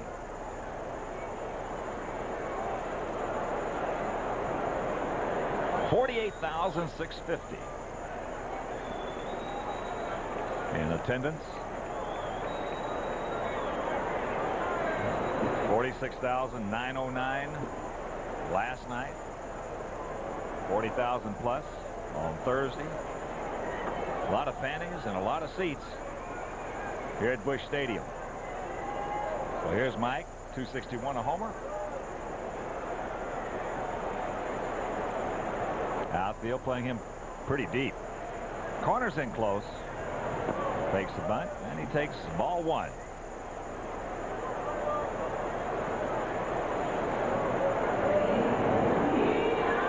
Check some other action for you. Seattle beat San Diego at Safeco Field 9-1. As there's ball 2 to Caruso. That Seattle game.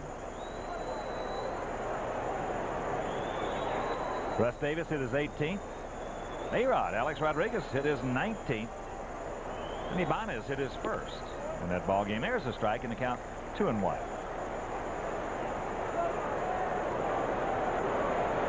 D-backs beat Texas 8-6. Plesac the winner. Wetland the loser. As that pitch popped up into left field, short left field. Now Renteria going back. 1 gone.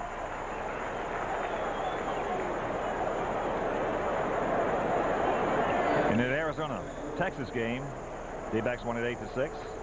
Jay Bell hit his 26th home run. Stinnett hit his 8th. And then Jay Bell hit his 27th home run. Wow.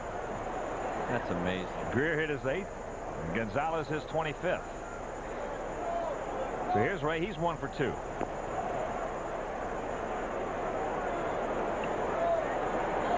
Ray doing that almost every at-bat, which I love. Taking that bunt, drawing that third baseman in even closer. And the first baseman. Tatis several steps in on the grass at third as he fouls that pitch back to even the count at 1. Milwaukee now leading Kansas City 5-1. That's after 4.5. At County Stadium, where the Sox will be tomorrow afternoon, Monday and Tuesday, for that 3-game series with the Brewers. On the inside corner, nice pitch right there by Bottenfield.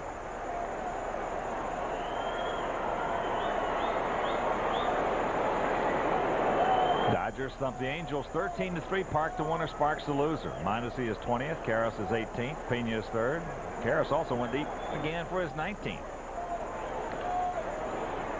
That pitch fouled down. So with the count 1-2 to Durham, let's pause for station identification. This is America's #1 sports station, WGN, Chicago.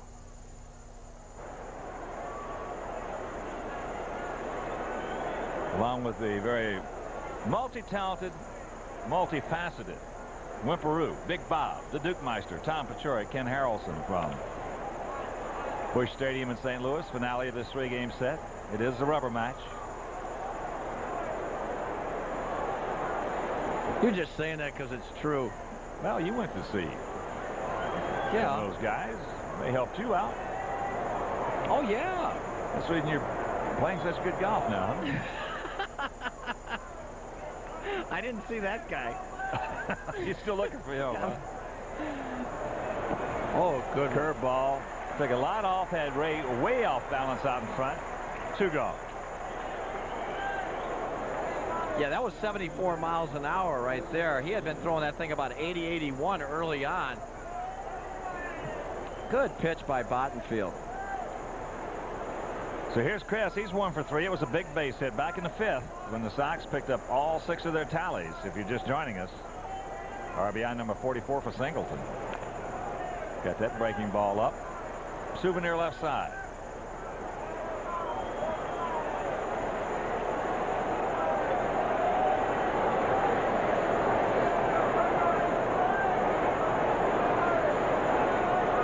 Tatis loves to spend time in on that grass. At third is that fastball up and in.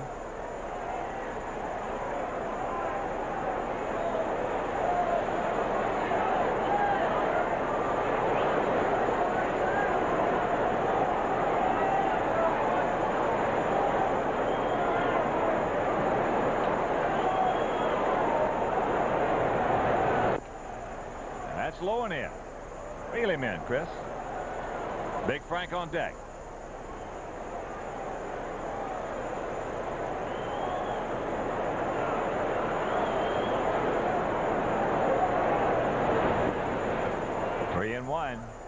Now you got a free swing if you so desire. Well, it's one of the things that Chris Singleton has done so well in his adjustment stages, working the count in his favor. Boy, taking those pitches that he can't handle. Oh, he's a little tardy on that fastball. Well, this young man here, Singleton, working with Vine, also Mags Ordonez, Carlos Lee. To be, especially Carlos and Mags, to be that young and make the adjustments they've made. Terrific. Very unusual. That ball hit deep. Stay fair. Stay fair. Come on. It is just foul, says Eric Gregg. Just foul. Couple of feet at the most. Boy. Tell you what, you know, Jerry, Manuel talked in our pregame show a little bit about how they asked Singleton to lay off the weights a little bit. Boy, I tell you, his bat is so quick now. And he's got that great football mentality, too, a quiet type of competitor. Really, really tough, though. A quiet toughness. Yes. Look at this. Oh, man. Just foul. He can play on my team anytime.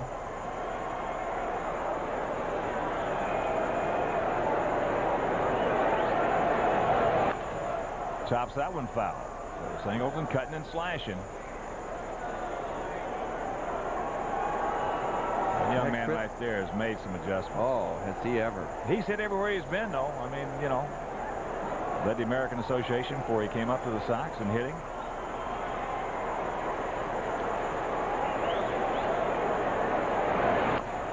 Another foul. You know, I was just thinking as we were talking about the sports psychologist, Wimpy, too. Another guy.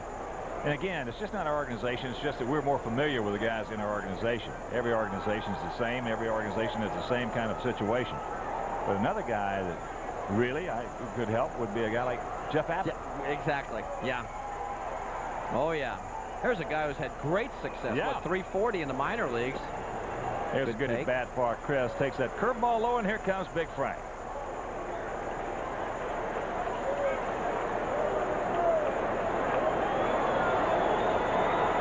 That's walk number 4 by Bottenfield. Boy, Abbott really jumps out at you, though. Yeah. Boy, the way he had struggled.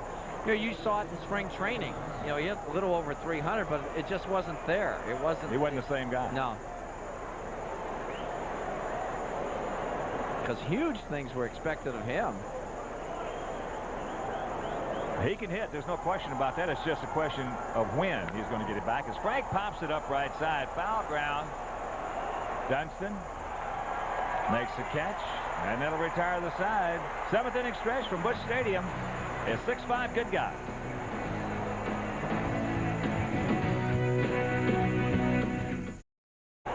So Willie McGee has come out to hit for Bottenfield. Local favorite here, and deservedly so. Willie's had some great years here. 296 career average, most of that in the Cardinal uniform. Batting title, an MVP. Willie was always the guy that you could just warm up to, you know, just watching him, even though he was over in the National League as he takes ball 1. He just warmed up to Willie McGee. Well, he could hit. Oh, yeah. He could run. Play center field. Wilson in close at third as that pitch up high. So Sean Lowe behind in the count. 2-0. J.D. Drew on deck. And Edgar Renteria in the hole. Outfield straight up. Pours that fastball over.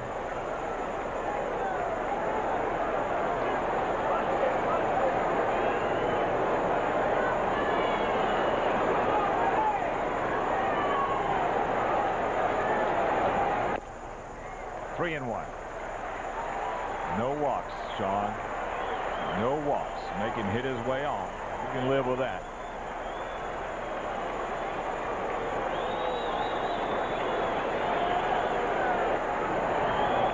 Fouls that one back.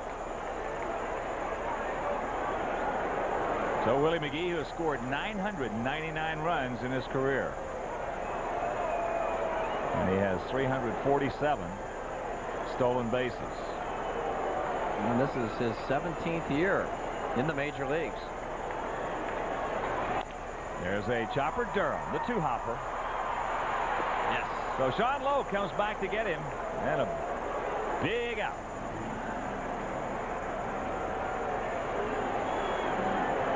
That'll bring up the center fielder, J.D. Drew, 2 for 3. Single in the 5th. He grounded out the 1st and in the 3rd. With 2 men on.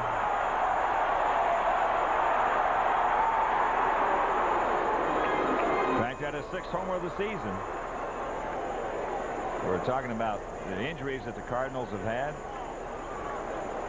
Drew was hurt earlier. Also did not perform that well.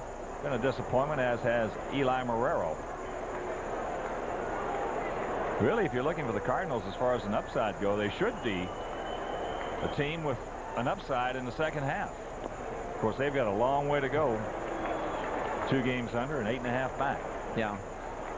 Well, Alan Bennis always impressed with great stuff. If they can get him back for some sort of run. Morris looks like he's out for the season from what everybody tells us around here. Boy, he had good stuff. There's Allen. Brother of Andy. Yeah, big, strong right-hander. Remember that game he pitched against us in spring training? Oh, yeah, he was brilliant. Really impressive. Yeah. That was when Sox were in Sarasota. Pull the string on him right there. You know, Donovan Osborne. Oh, he said he had a 13-win season for the Cardinals. He's out with an injury.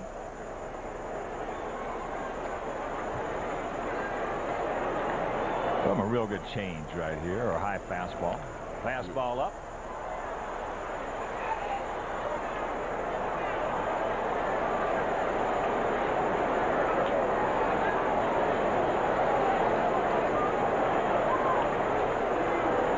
Outfield straight up, spread out.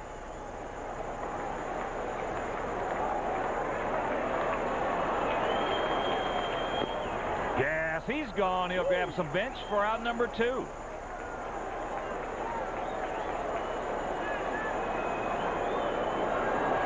Well, I don't know if that one's 94 miles an hour, but that's what they had it on the gun.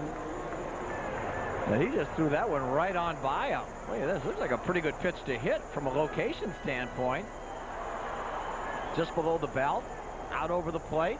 See ya.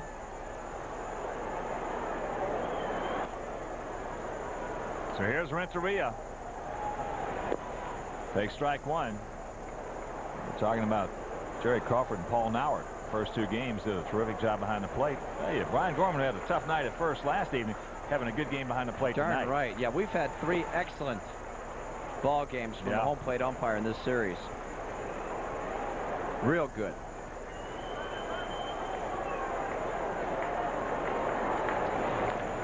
Fouls that one away, and a count of ball and 2 strikes to 23-year-old shortstop Edgar Renteria.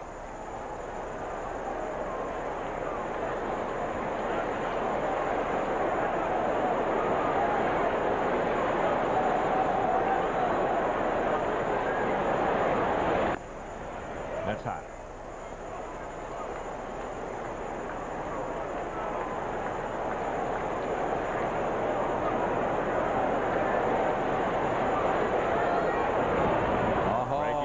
Gets away from Fordyce, so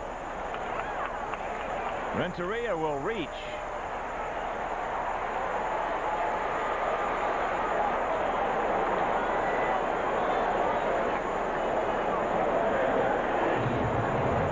He went fishing for that curveball in the dirt, and Brooke Fordyce couldn't keep it in front of him, so that'll be a wild pitch and a strikeout. Brooke closing that glove a little too quick, caught him on the thumb.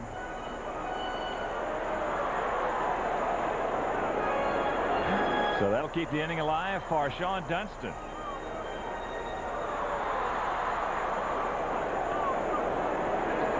Dunston 0 for 2, but he has knocked in a run.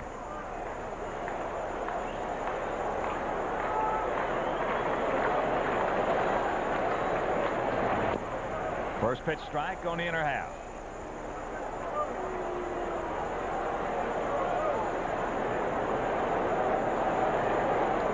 Dunston. He was in that Cub uniform, had one of the great arms you ever want to see from the shortstop position. Yes, sir. He had a gun. You know, Sean could really run, too. Yeah, he could. Had good power. 0-2. He's always had a quick bat. Yeah, good fastball hitter. That's why right now ahead of him, I got to see if he can hit my breaking ball. Of course, he's having a great year for these guys at 344 as he stands in. Got an RBI last time up on the Fielder's Choice. He's got 25 on the season with 5 homers.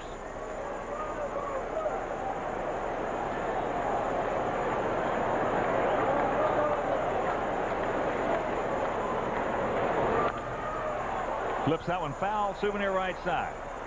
And you can order White Sox publications. Great White Sox player and historical team photos, plus 1999 Sox game programs, media guides, yearbooks, and more. Call 312-674-1000 for details. So into the count to the 36-year-old veteran. Sean coming into this season a .269 lifetime hitter. Remember the Sean-o-meter? Yeah. Off the end of the bat into center field. Chris Singleton is there. He's Johnny on the spot. Can of corn. Makes the catch. That'll retire the side. Cardinals can't score. We'll go to the 8th. It's still 6-5. Good guys.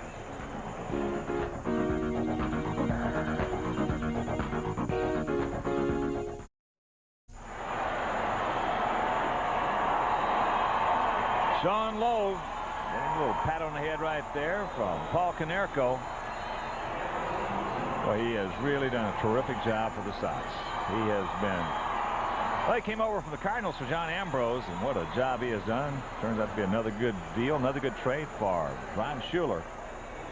But right now we have a pitching change for Kent Bottenfield, Wimpy. 27-year-old right-hander Garrett Stevenson. And his numbers are not real good now. 7.71 ERA in 5 games. 385 is what baseball is hitting against him. 15 hits and 9 1/3. 2 homers. He'd strike you out, though. 2 walks and 10 punch-outs. Big guy, 6'5", 208-pounder, came over in that trade with the Phillies, along with Ricky Bottalico for Ron Gant and Jeff Brantley and Cliff Polite. Originally in the Baltimore organization. Saw some time with the Orioles in '96. So here's Maggs. He's 1 for 3. As there's a curveball. Could not check it up, but that one hit was a biggie. 5th inning, Sox packed. First pitch from Bottenfield, way back, and you can put it on the board. Maggs now with 20 homers, 76 knocked in. Breaking ball, no. See that little donut? Herm Schneider invented that, I believe. I Just wore for you. one. Yes, he did. Just for you. That's the Whipper donut. I used to get jammed so bad my thumb looked like a boxing glove. Wimpy, you ought to put one of those on every time you hit a wedge shot. Oh, that hurt. It's a funny sound. Tell you what, you know? that thing right there is great. It eliminates all the pain. You don't like pain? No. Allergic. Here's the 1-2 pitch. There's a chopper. That's fair ball. Look at the play by Tatis. Can he get him? No. Wow. Great effort by Fernando Tatis. Mercy.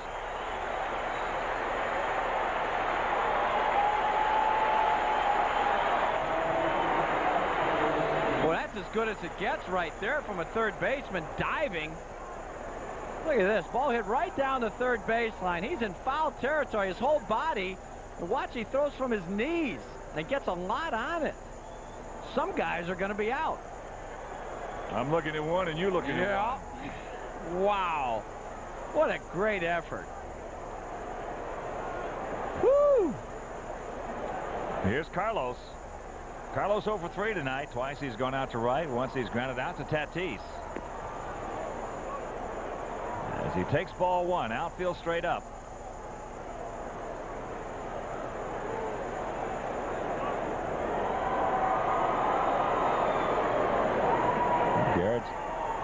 Garrett Stevenson, his dad, is a pitcher in the Pittsburgh organization. Richard. That's outside 2-0. Now reel him in, Carlos.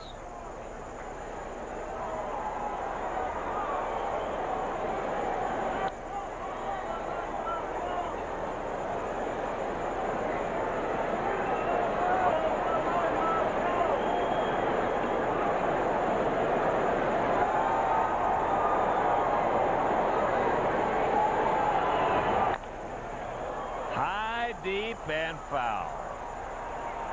Right size, wrong shape.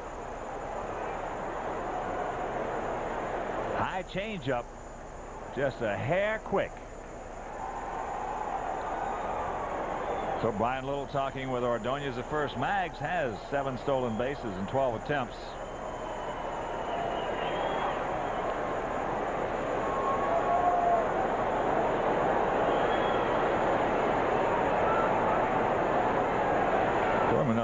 changeup? I don't think so.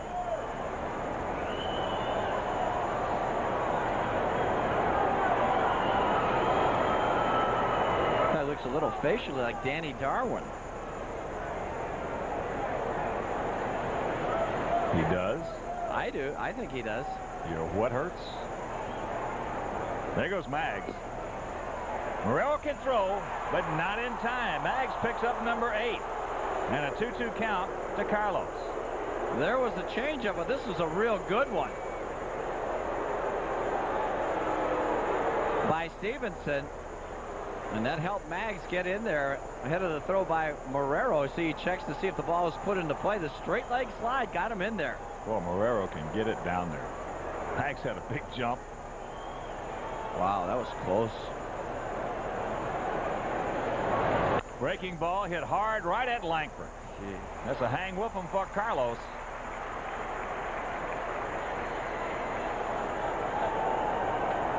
So Carlos cannot get him over on the hanging curveball from Garrett Stevenson. Well, it was tough for him to go the opposite way on that pitch. I tell you, I'd rather see him do what he just did. Absolutely. I mean, you get a hanger right there. That ball could have been 2 points in a hurry. In a heartbeat. He gets any elevation at all, and that is out of here.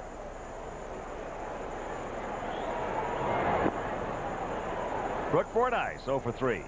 Takes it down low. Yeah, you get a youngster up there in that situation. 22 years old like Carlos is, and you got 2 strikes on you. You get a hanger. The last thing you want to do is see him try to go the opposite field. Oh, yeah. I mean, chances are, if he's thinking that, I mean, in that direct right field mode, he's going to jam the daylights out of himself. And chances are he's not going to do the job anyway. He had a chance to really do some serious damage right there. Well, this guy right here looking at Carlos Lee, just 22 as we mentioned. It won't be too long before he's driving in 100 a year. At least. That ball hit hard. Langford, he's there. So 2 line shots to Ray Langford and 2 out.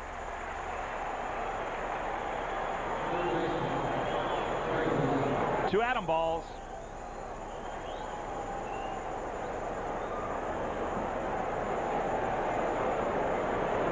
And here's Craig Wilson. Craig 1 for 3. Just tuning in, started off that 6-run 6th inning. Or second, a 6-run 5th inning for the Sox with a 1-out single.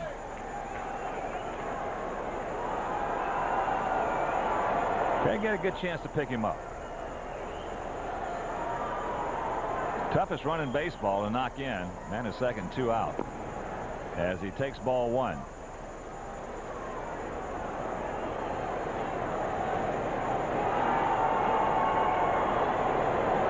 Canerco has come out on deck.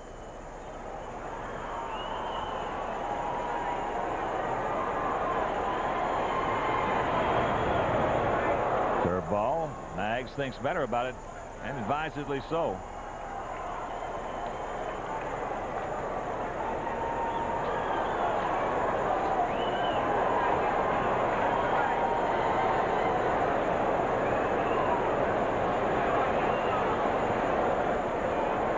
An opportunity here if Craig makes an out.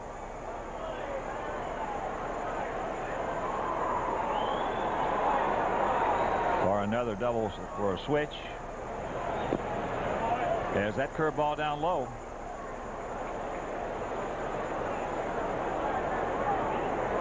Three 3-0 to Wilson.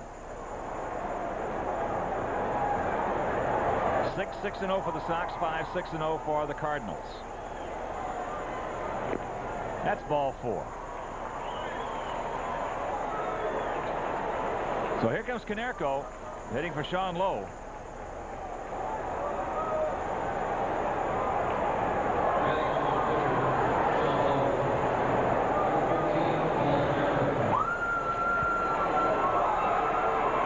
Another nice job by that right-hander.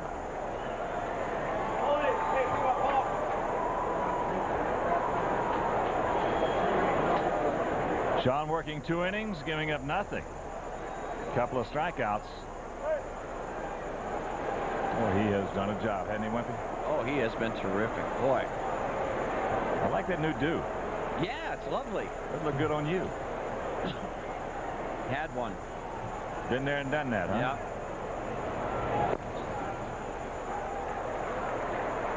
Fastball strike to Konerko. What was that? Has the Sox won 8 games in a row or something? Yeah. You get your head shaved and you did it?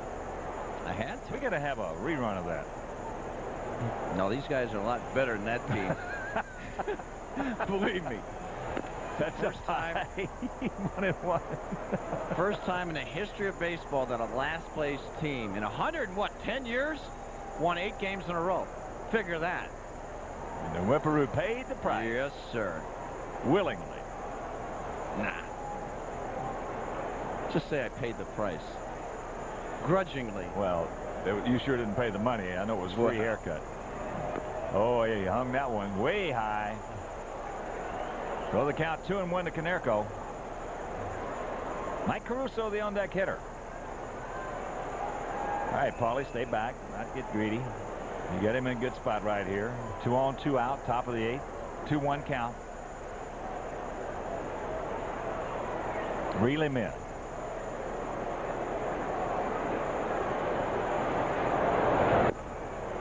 Fastball. Whew. Paul, a good fastball hitter. And a little bit of that mo goes back to Garrett Stevenson. Now he got a free pitch here to try to make a good one.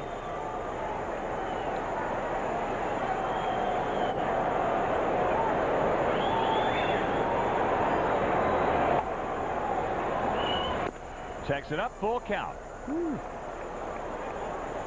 Radinsky still loosening up for the Cardinals down in their pen.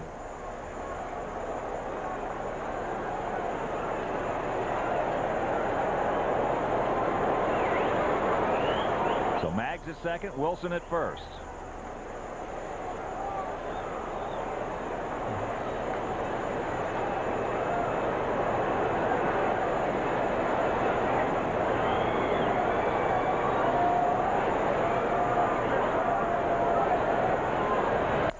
That ball hit hard. Langford, he's there. 3 line shots in this inning to Ray Langford.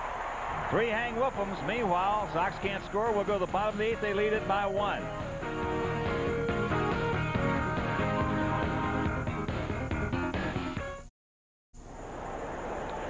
Bottom of the 8th right now. Let's check out our Toyota game summary. There you see 6-6-0 for the Sox, 5-6-0 for St. Louis. Maggs, his second career grand slam, second grand slam this season. McGuire had to leave the ball game. In the second inning, he had tightness in his lower back. So the big man who's had a problem with that. You're that big, that muscular, that strong. Anyway, Brian Ward coming on, Wimpy. Well, Brian has pitched very well lately. Well, he's got to have a tough job right here to get the very good hitting Ray Langford out. Then Tatis, and then another lefty in Bragg. Well, it's so important, as we talked about so often, for the left-handed reliever to be able to throw first pitch breaking ball strike to the left-handed hitters.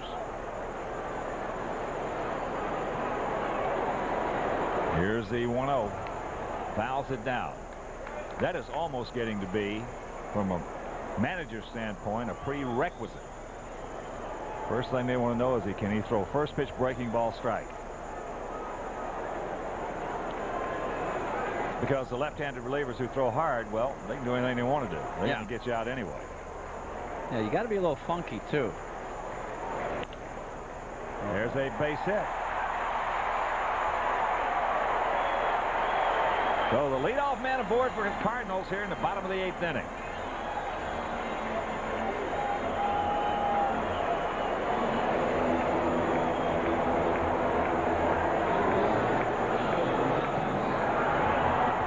Billy Seamus loosening up as Fernando Tatis gets a nice round of applause.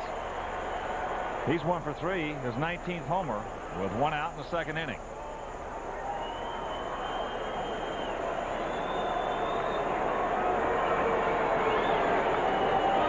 Outfield playing him straight up.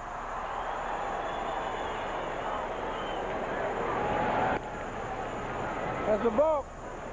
Langford just 2 for 4 in stolen bases. They coming off that VL. He had a abdominal. pull. That's becoming an injury that's almost like fashionable, so to speak, from an injury standpoint. The last 3 or 4 years. Oh boy, I'll say. Langford's had great speed throughout his career. 227 stolen bases. Good pitch right there by O'Brien. Had him out in front. Took a little something off. And cues it foul.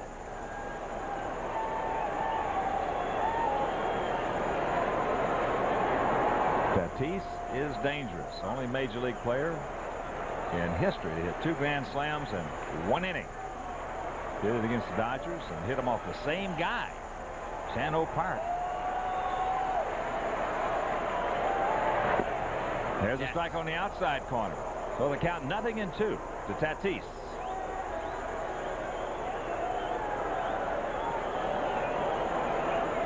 That'll be a great trivia question about 20 years from now. Won't it? All right, who's the only guy to ever hit 2 grand slams in 1 inning? All right, who did he hit them off of? I don't know. I forgot. There's a shot. That's a base hit. So here come the Cardinals. Gummit. Aaron Jackson gets it back in. Had him 0-2.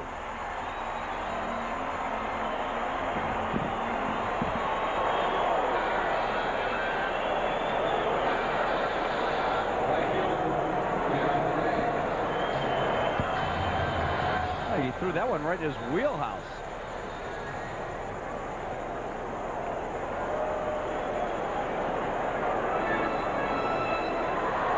Brian Ward upset with himself. Now the corners come in. Darren Bragg, he's 0 for 3. He struck out, grounded back to the pitcher, and grounded out to Craig Wilson. Joe McEwing on deck. And here comes the skipper, Jerry Manuel.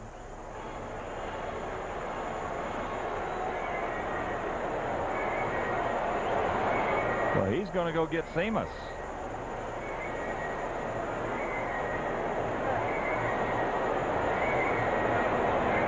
Well, he must have something in his mind. Usually managers want a left-handed pitcher out there in this bunt situation where they got a real good shot at third base. Meanwhile, Ward will depart, and we'll be back to tell you about Bill Seamus.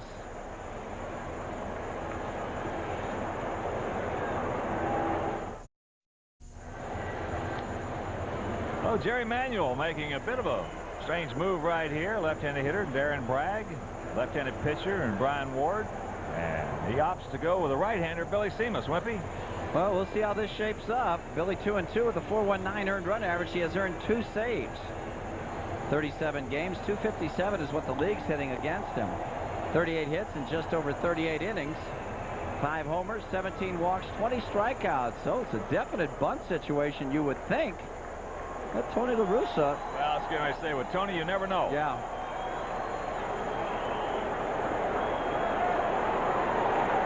Especially now that he's got a lefty versus righty matchup here.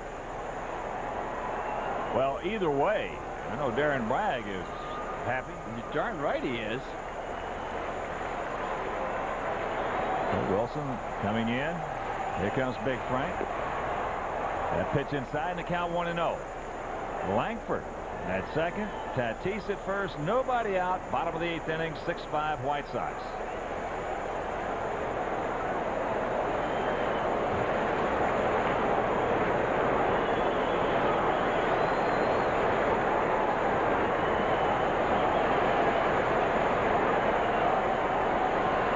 From Bragg's standpoint, a lot easier to either hit or bunt a right-hander. Oh, yeah. Unless you got a 100-mile-an-hour fastball.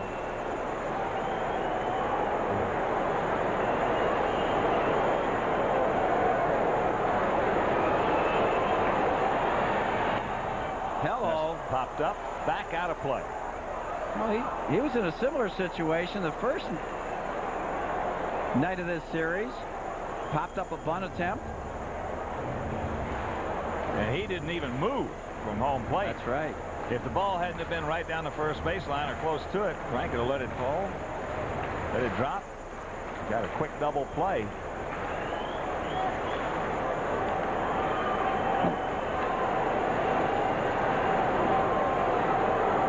Frank coming in. There's the bunt. Seamus up with it. Puts a tag on Bragg. So the sacrifice, one unassisted. And here comes Joe McEwing.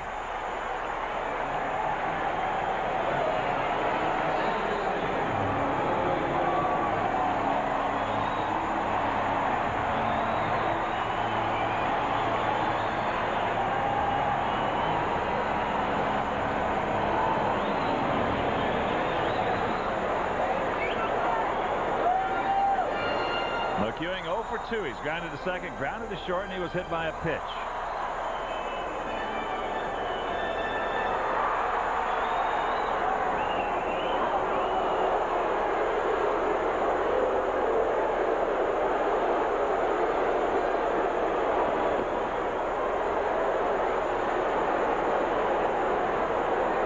Eli Marrero on deck. He's been scuffling.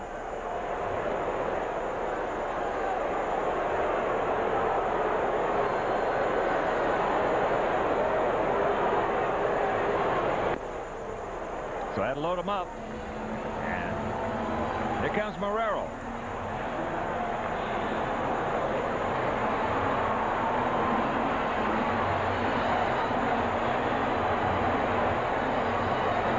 Ricky Bottalico. He's been the closer for the Cardinals.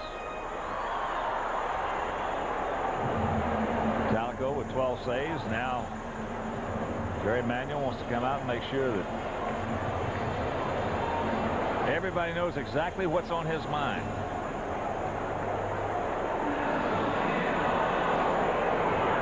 Thomas Howard has moved into the on-deck circle. So he will bat next.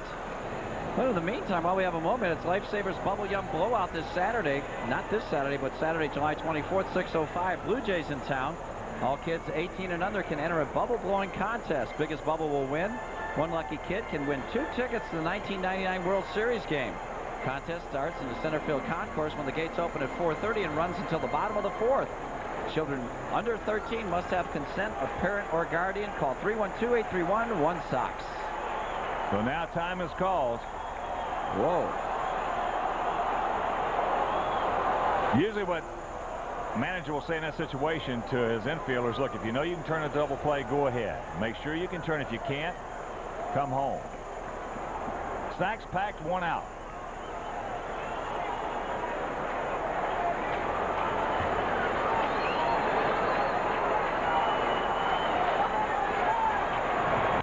That's trouble. That's a gapper. That's going to score a few of them right there. Here comes 1. Here comes 2. Here comes 3. 8-6 Cardinal lead.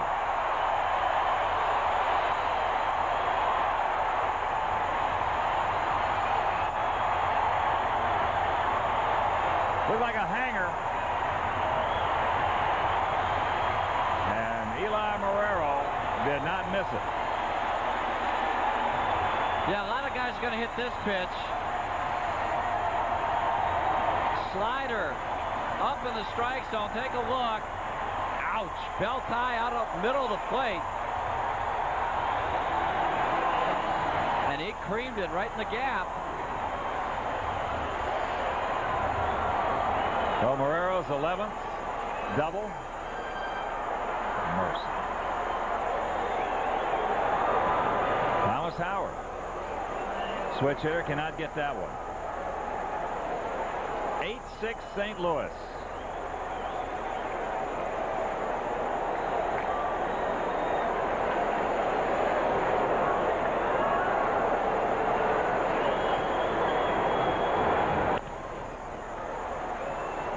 To the count.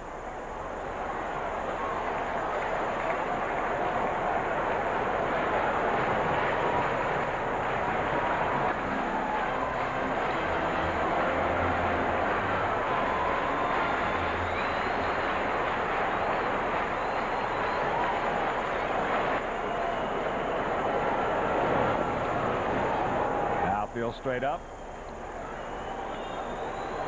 All started off Ryan Ward with that single by Langford. Just a soft single between first and second. Then he had Tatis 0-2. He roped one into left field for a base hit. The pitching change with Darren Bragg, the left-handed hitter, coming up. He brings in the right-hander Seamus as Howard's gone. And that's 2 out.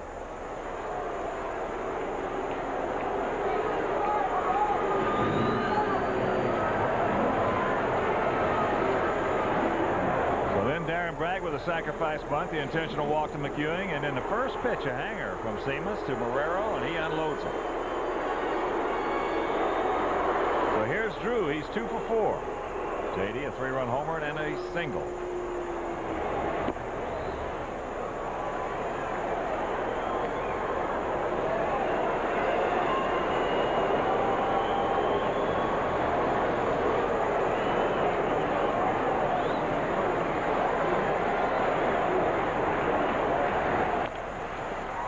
Popped up. Somebody. Foul ground. Caruso making the call. He's got the ball. That'll retire the side, but the damage is done. Bases loaded double by Eli Marrero. And we'll go to the ninth. Sox trail it by 2.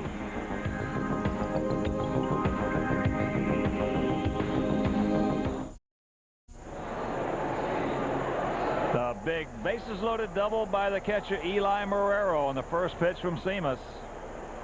And the Cardinals lead at 8-6 in a pitching change, Wimpy. It's Ricky Bottalico who has 12 saves to lead the staff. He is their closer.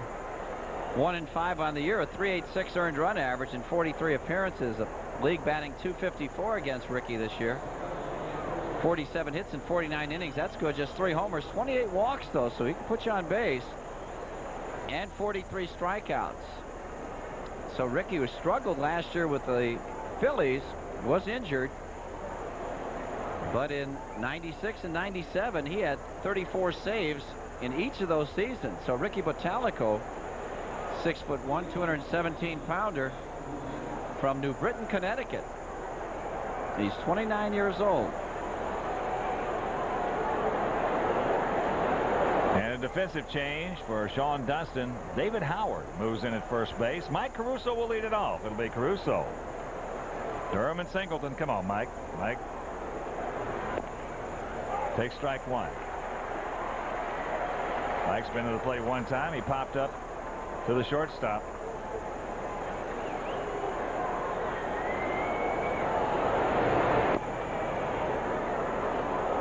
One and 1 to count.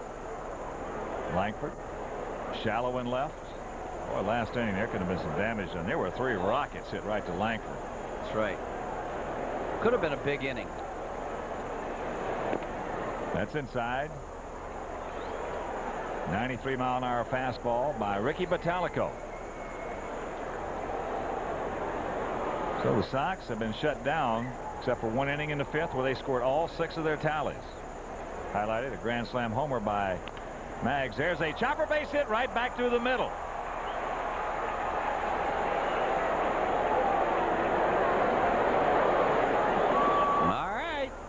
There's a start.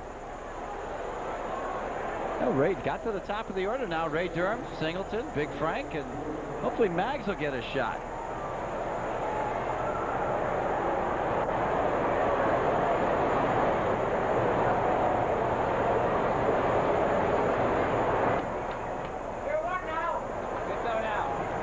Tony La Russa telling David Howard to play behind Caruso. So here's Ray. Ray is 1 for 3. He's grounded to second, singled, walked, and struck out.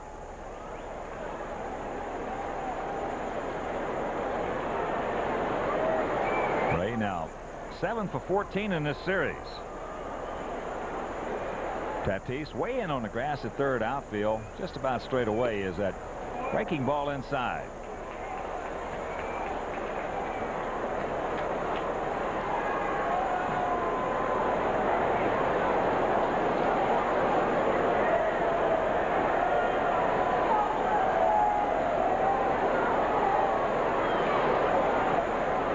Caruso just a short lead as there's a fastball strike.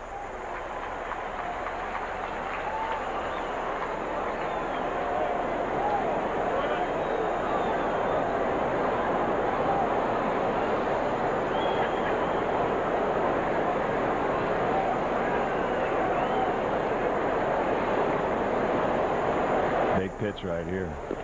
Breaking ball high. Now Ray in good shape at 2-1. 8-9-0 for the Cardinals, 6-7-0 for the Sox.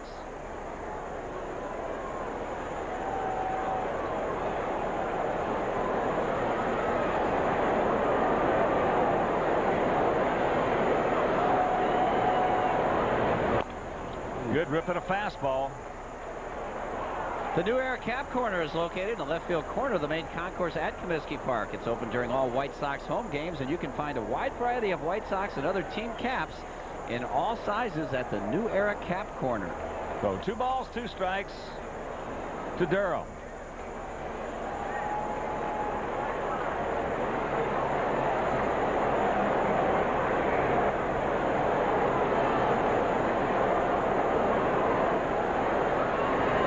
Breaking ball, could not lay off of it, so Durham strikes out. 1 gone.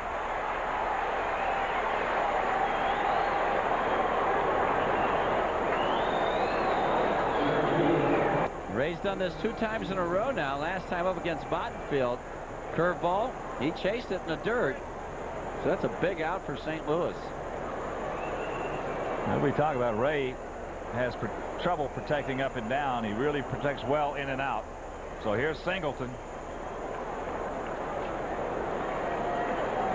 Chris 1 for 3. Turns that one over, misses outside.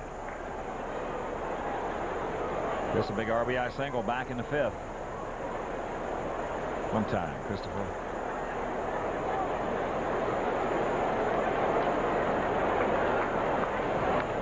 Ooh. Fastball. Up out over the plate, and he's underneath it.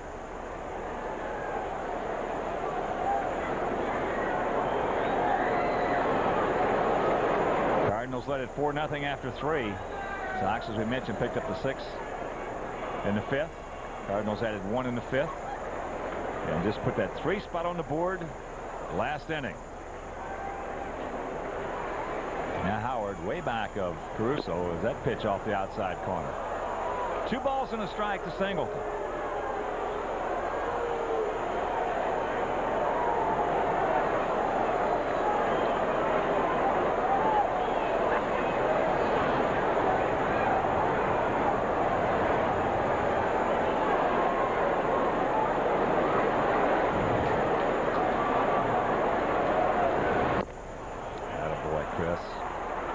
Now reel him in. Got to be right where you want it. Zone him in. Now that area goes down in size.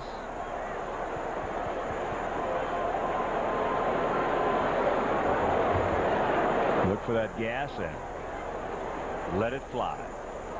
That's right. Oh, you worked yourself hard to get to this count. There goes Caruso, and that's ball 4. So the tying run's aboard. And here comes Frank with Ordonez on deck.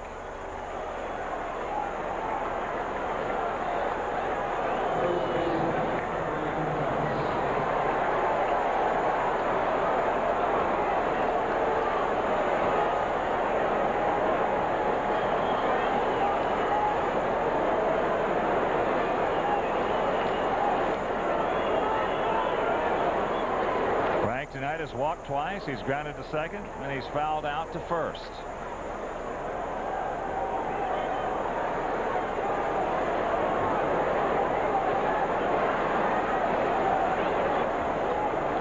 Big pitch right here in this sequence. Up and in, he misses in the count 1-0. Well, Batalico's throwing hard, 92-93, but as you pointed out, his walks to innings pitched ratio is not good. It's good for the White Sox standpoint. There's a shot. That's going to be a base hit in the right field, so Caruso had to hold up. That will load him up for Mags Ordonez. Wow.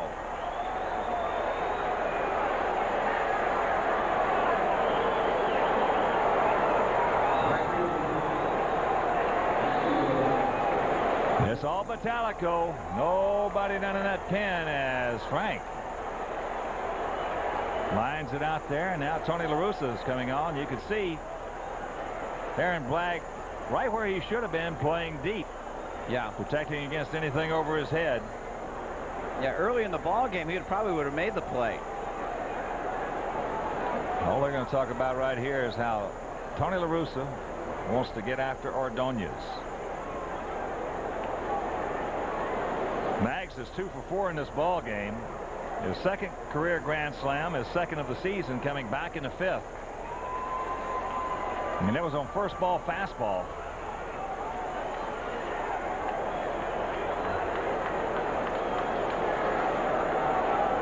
And he led off last inning. Hit a shot down the line that Tatis made a great play on, almost got him at first base. So Mags hitting at .333 to go along with those 20 homers. And 76 knocked in. Come on, Maglio. One more time.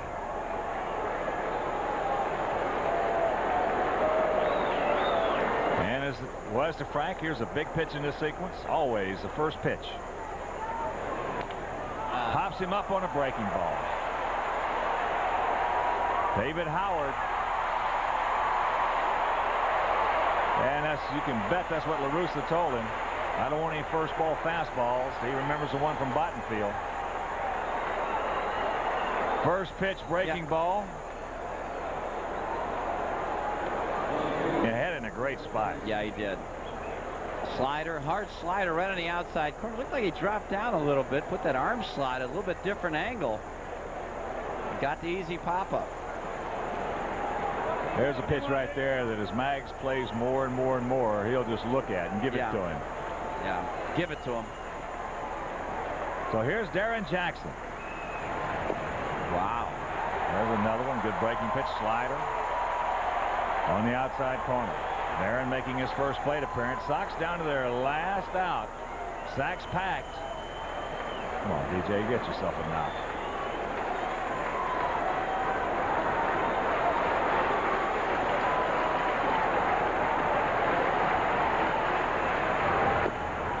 There's an excellent pitch, too. Good pitch right there by Vitalico, right on the outside corner. Now DJ have really got a hunker.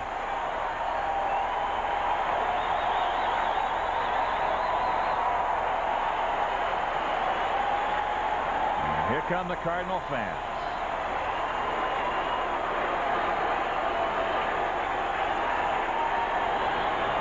Little chopper. McEwing, Renteria, and this ball game is over. So the Cardinals come up with 3 big runs in the bottom of the 8th inning as they take the rubber match of this 3-game set. They win it 8-6, and Whippy and I'll be back to wrap it up.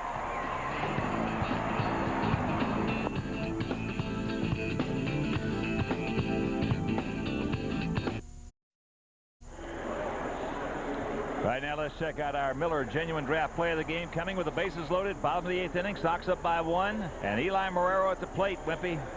Well, you could break this down. This game actually down to 2 pitches. This one right here, this hanging slider on first pitch to Marrero that he rifles into the gap for the 3-run double. Bases loaded for the Sox in the top of the 9th inning. But Vitalico makes a great slider pitch on the outside corner. Mags Ordonez pops it up, and that was pretty much the difference in the ball game. And let's check out our Pepsi AC upcoming games. There you see tomorrow afternoon at 1 we will be at County Stadium, so a tough schedule in that respect. Monday, Tuesday there, and then the Wednesday game, the first of that 2-game set with Minnesota. We'll have the Tuesday game for you right here with WGN Sports, and we'll be back.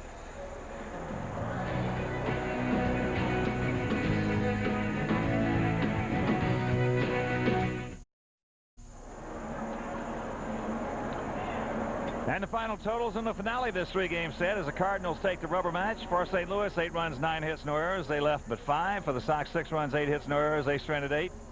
Stevenson, the winner, he is 1-0. Ward takes the loss 0-1, and credit Ricky Vitalico with his 13th save of the season. And reminder, our next telecast of White Sox baseball on WGN TV will be tomorrow. And the White Sox, oh, this is the wrong one. It will be next Tuesday from County Stadium in Milwaukee. Our broadcast begins at 7. Today's game was produced by John Walgren and directed by Skip Allison. Our associate producer is Joe Groove. So for my partner, the Whopperoo, Tom Patrick, this is Ken Harrelson. So long, everybody. Be sure and stay tuned for the WGN News.